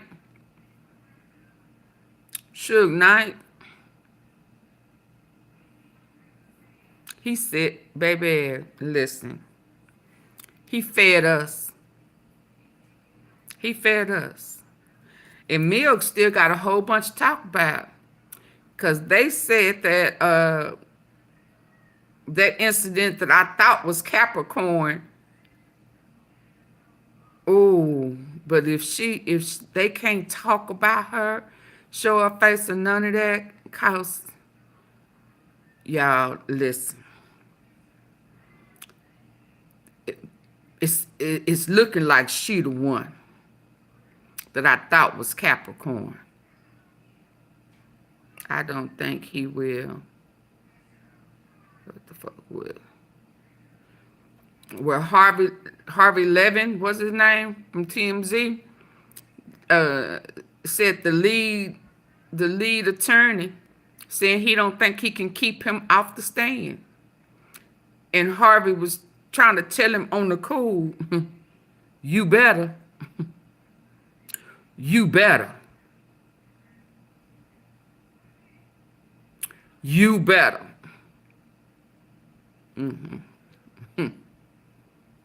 I don't know what to tell you, partner, but you better not let him, cause they are sitting, they like wolves, ready to eat that ass up. And I'm gonna be sitting just like this, watching. We gonna be sipping our tea. Get him, get him. Well, I know I am. I'm gonna be there. Yeah, yeah. Getting all gank with him. Like he was my sister. I thought I beat her ass for being stupid enough to sit up there and allow this shit to go on, and now you done endangered. I need to pull that back because of that.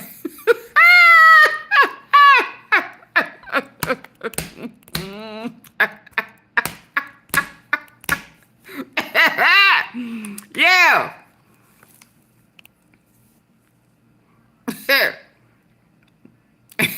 Baby, listen, I don't, I wish I should do a platform with a couple of my nieces. I don't even know if they remember. I mean, one of them little boys, hell, he didn't take the breakup good, I think. I don't remember. But my niece, don't call me. I am the last person they would call. Because I don't want to hear none of that. I don't want to hear none of that. You call me, we finna nip it. We finna nip it. We finna nip this shit. You know, I don't have time for that. And by the time I got body with him, now you telling me he got lupus. I don't give a shit. Did you have lupus when you was breaking shit on our car? Maybe you need a treatment. Yeah, that's me, baby, back in the day. I mean, I wonder if she remember that. Yeah. I don't give a shit about lupus. I don't care about none of that. Don't come making excuses for him. Now it done got serious up in here. You want to remind me of his sickness and ailments. Well, he better take his medicine, baby, because it's finna get ugly.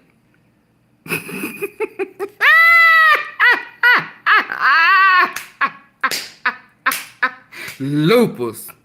Rest in peace. You know, he did pass away later on after that, but I'm just saying. And then I found out I knew some of his kinfolk. You better get him. You better get him. Y'all better find him another girlfriend. She don't want him no more. No.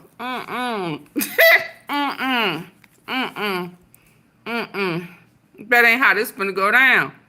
And you know, I'm the cool, ain't it? So, you know, when it's good, it's good.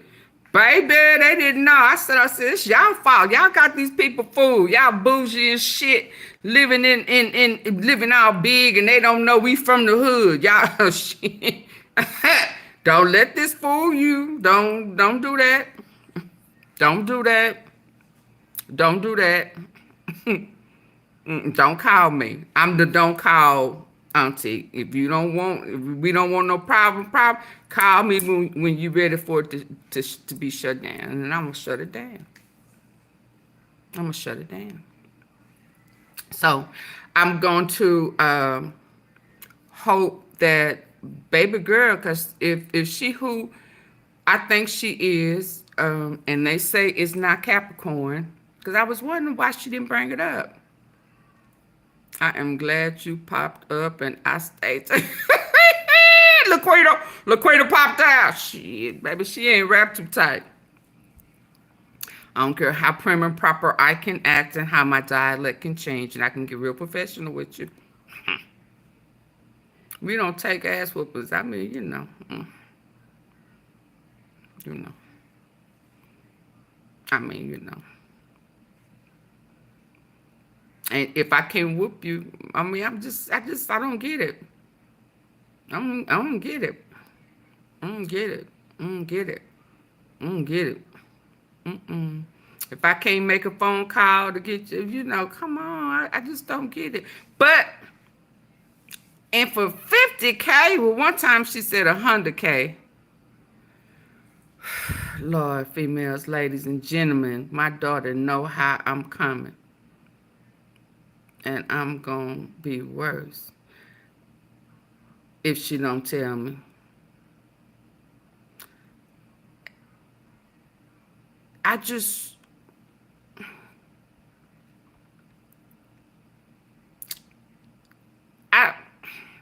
If they handling it and don't need my help, cool. But don't call me when you still going through those process of I still like them, I still, you know, unless you're being abused. But if, you know, is it, because my first thing is, did he put his hands on you? If it's a female, is she? I ask the males too.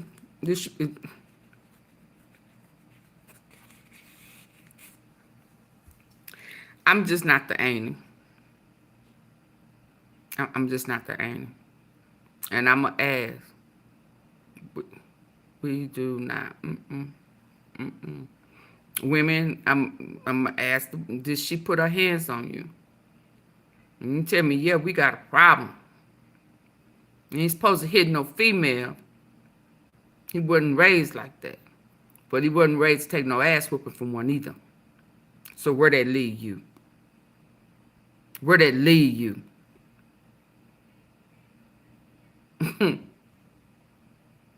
You don't have free range just because he don't supposed to hit no female. That don't mean you can go up all upside. That makes a nigga henpecked. So everybody keep their hands to themselves. Cause if you tell me that somebody in my family, my nephews, boys, school, anybody hit you, and you either slap him, push their head, none of that. None of that. I'll let, Then me and him got a problem. But if you push, slap, try to manhandle him, that means you got a problem. And we got a problem. Everybody got to keep their hands to themselves.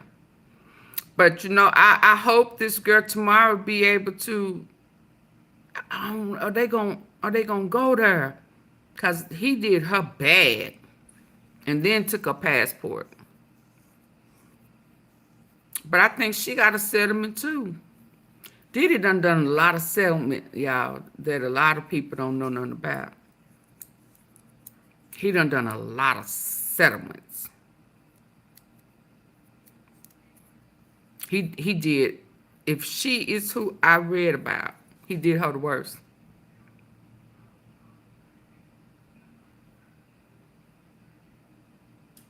For something Cassie did. And then took her passport when they was out the country. And said, I don't give a fuck. Something wrong with it. He out of here, y'all. He out of here. I'll see y'all tomorrow. Probably be around 11:30, 12 o'clock. And then around 6. Okay? Mwah. See, everybody keep their hands to themselves. Can y'all do that for me? Pressure, can you Pressure say you know how he coming. How's it gonna be worse if she don't tell you? She's traumatized. Don't do that. Don't do that. Yeah, you know, that type of stuff is just not healthy. It's just not. But Diddy has gotten away with it for so long. And it blows my mind how, like, Boosie, like, Suge Knight don't want to say is that part of it is wrong. Because they into all of that stuff, too.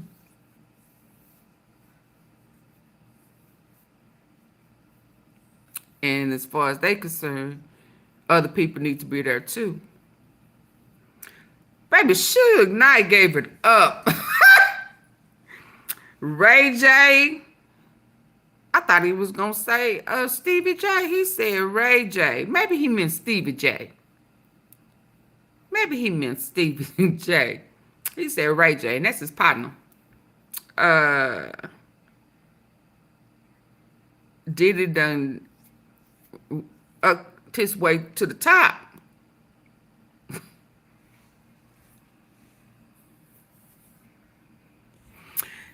Diddy hold his way to the top in the music industry with the top executives. He done been through all of them. So he the hoe. Diddy is the mayor O in the music industry. I wasn't supposed to say it like that. I don't know, I would have told y'all he really didn't want Cassie when he was having them freak outs and sitting in the corner like Hugh Hefner playing with his tissue roll. That he was turned on with the men in those big danglings because he, you know, because he packing tussie.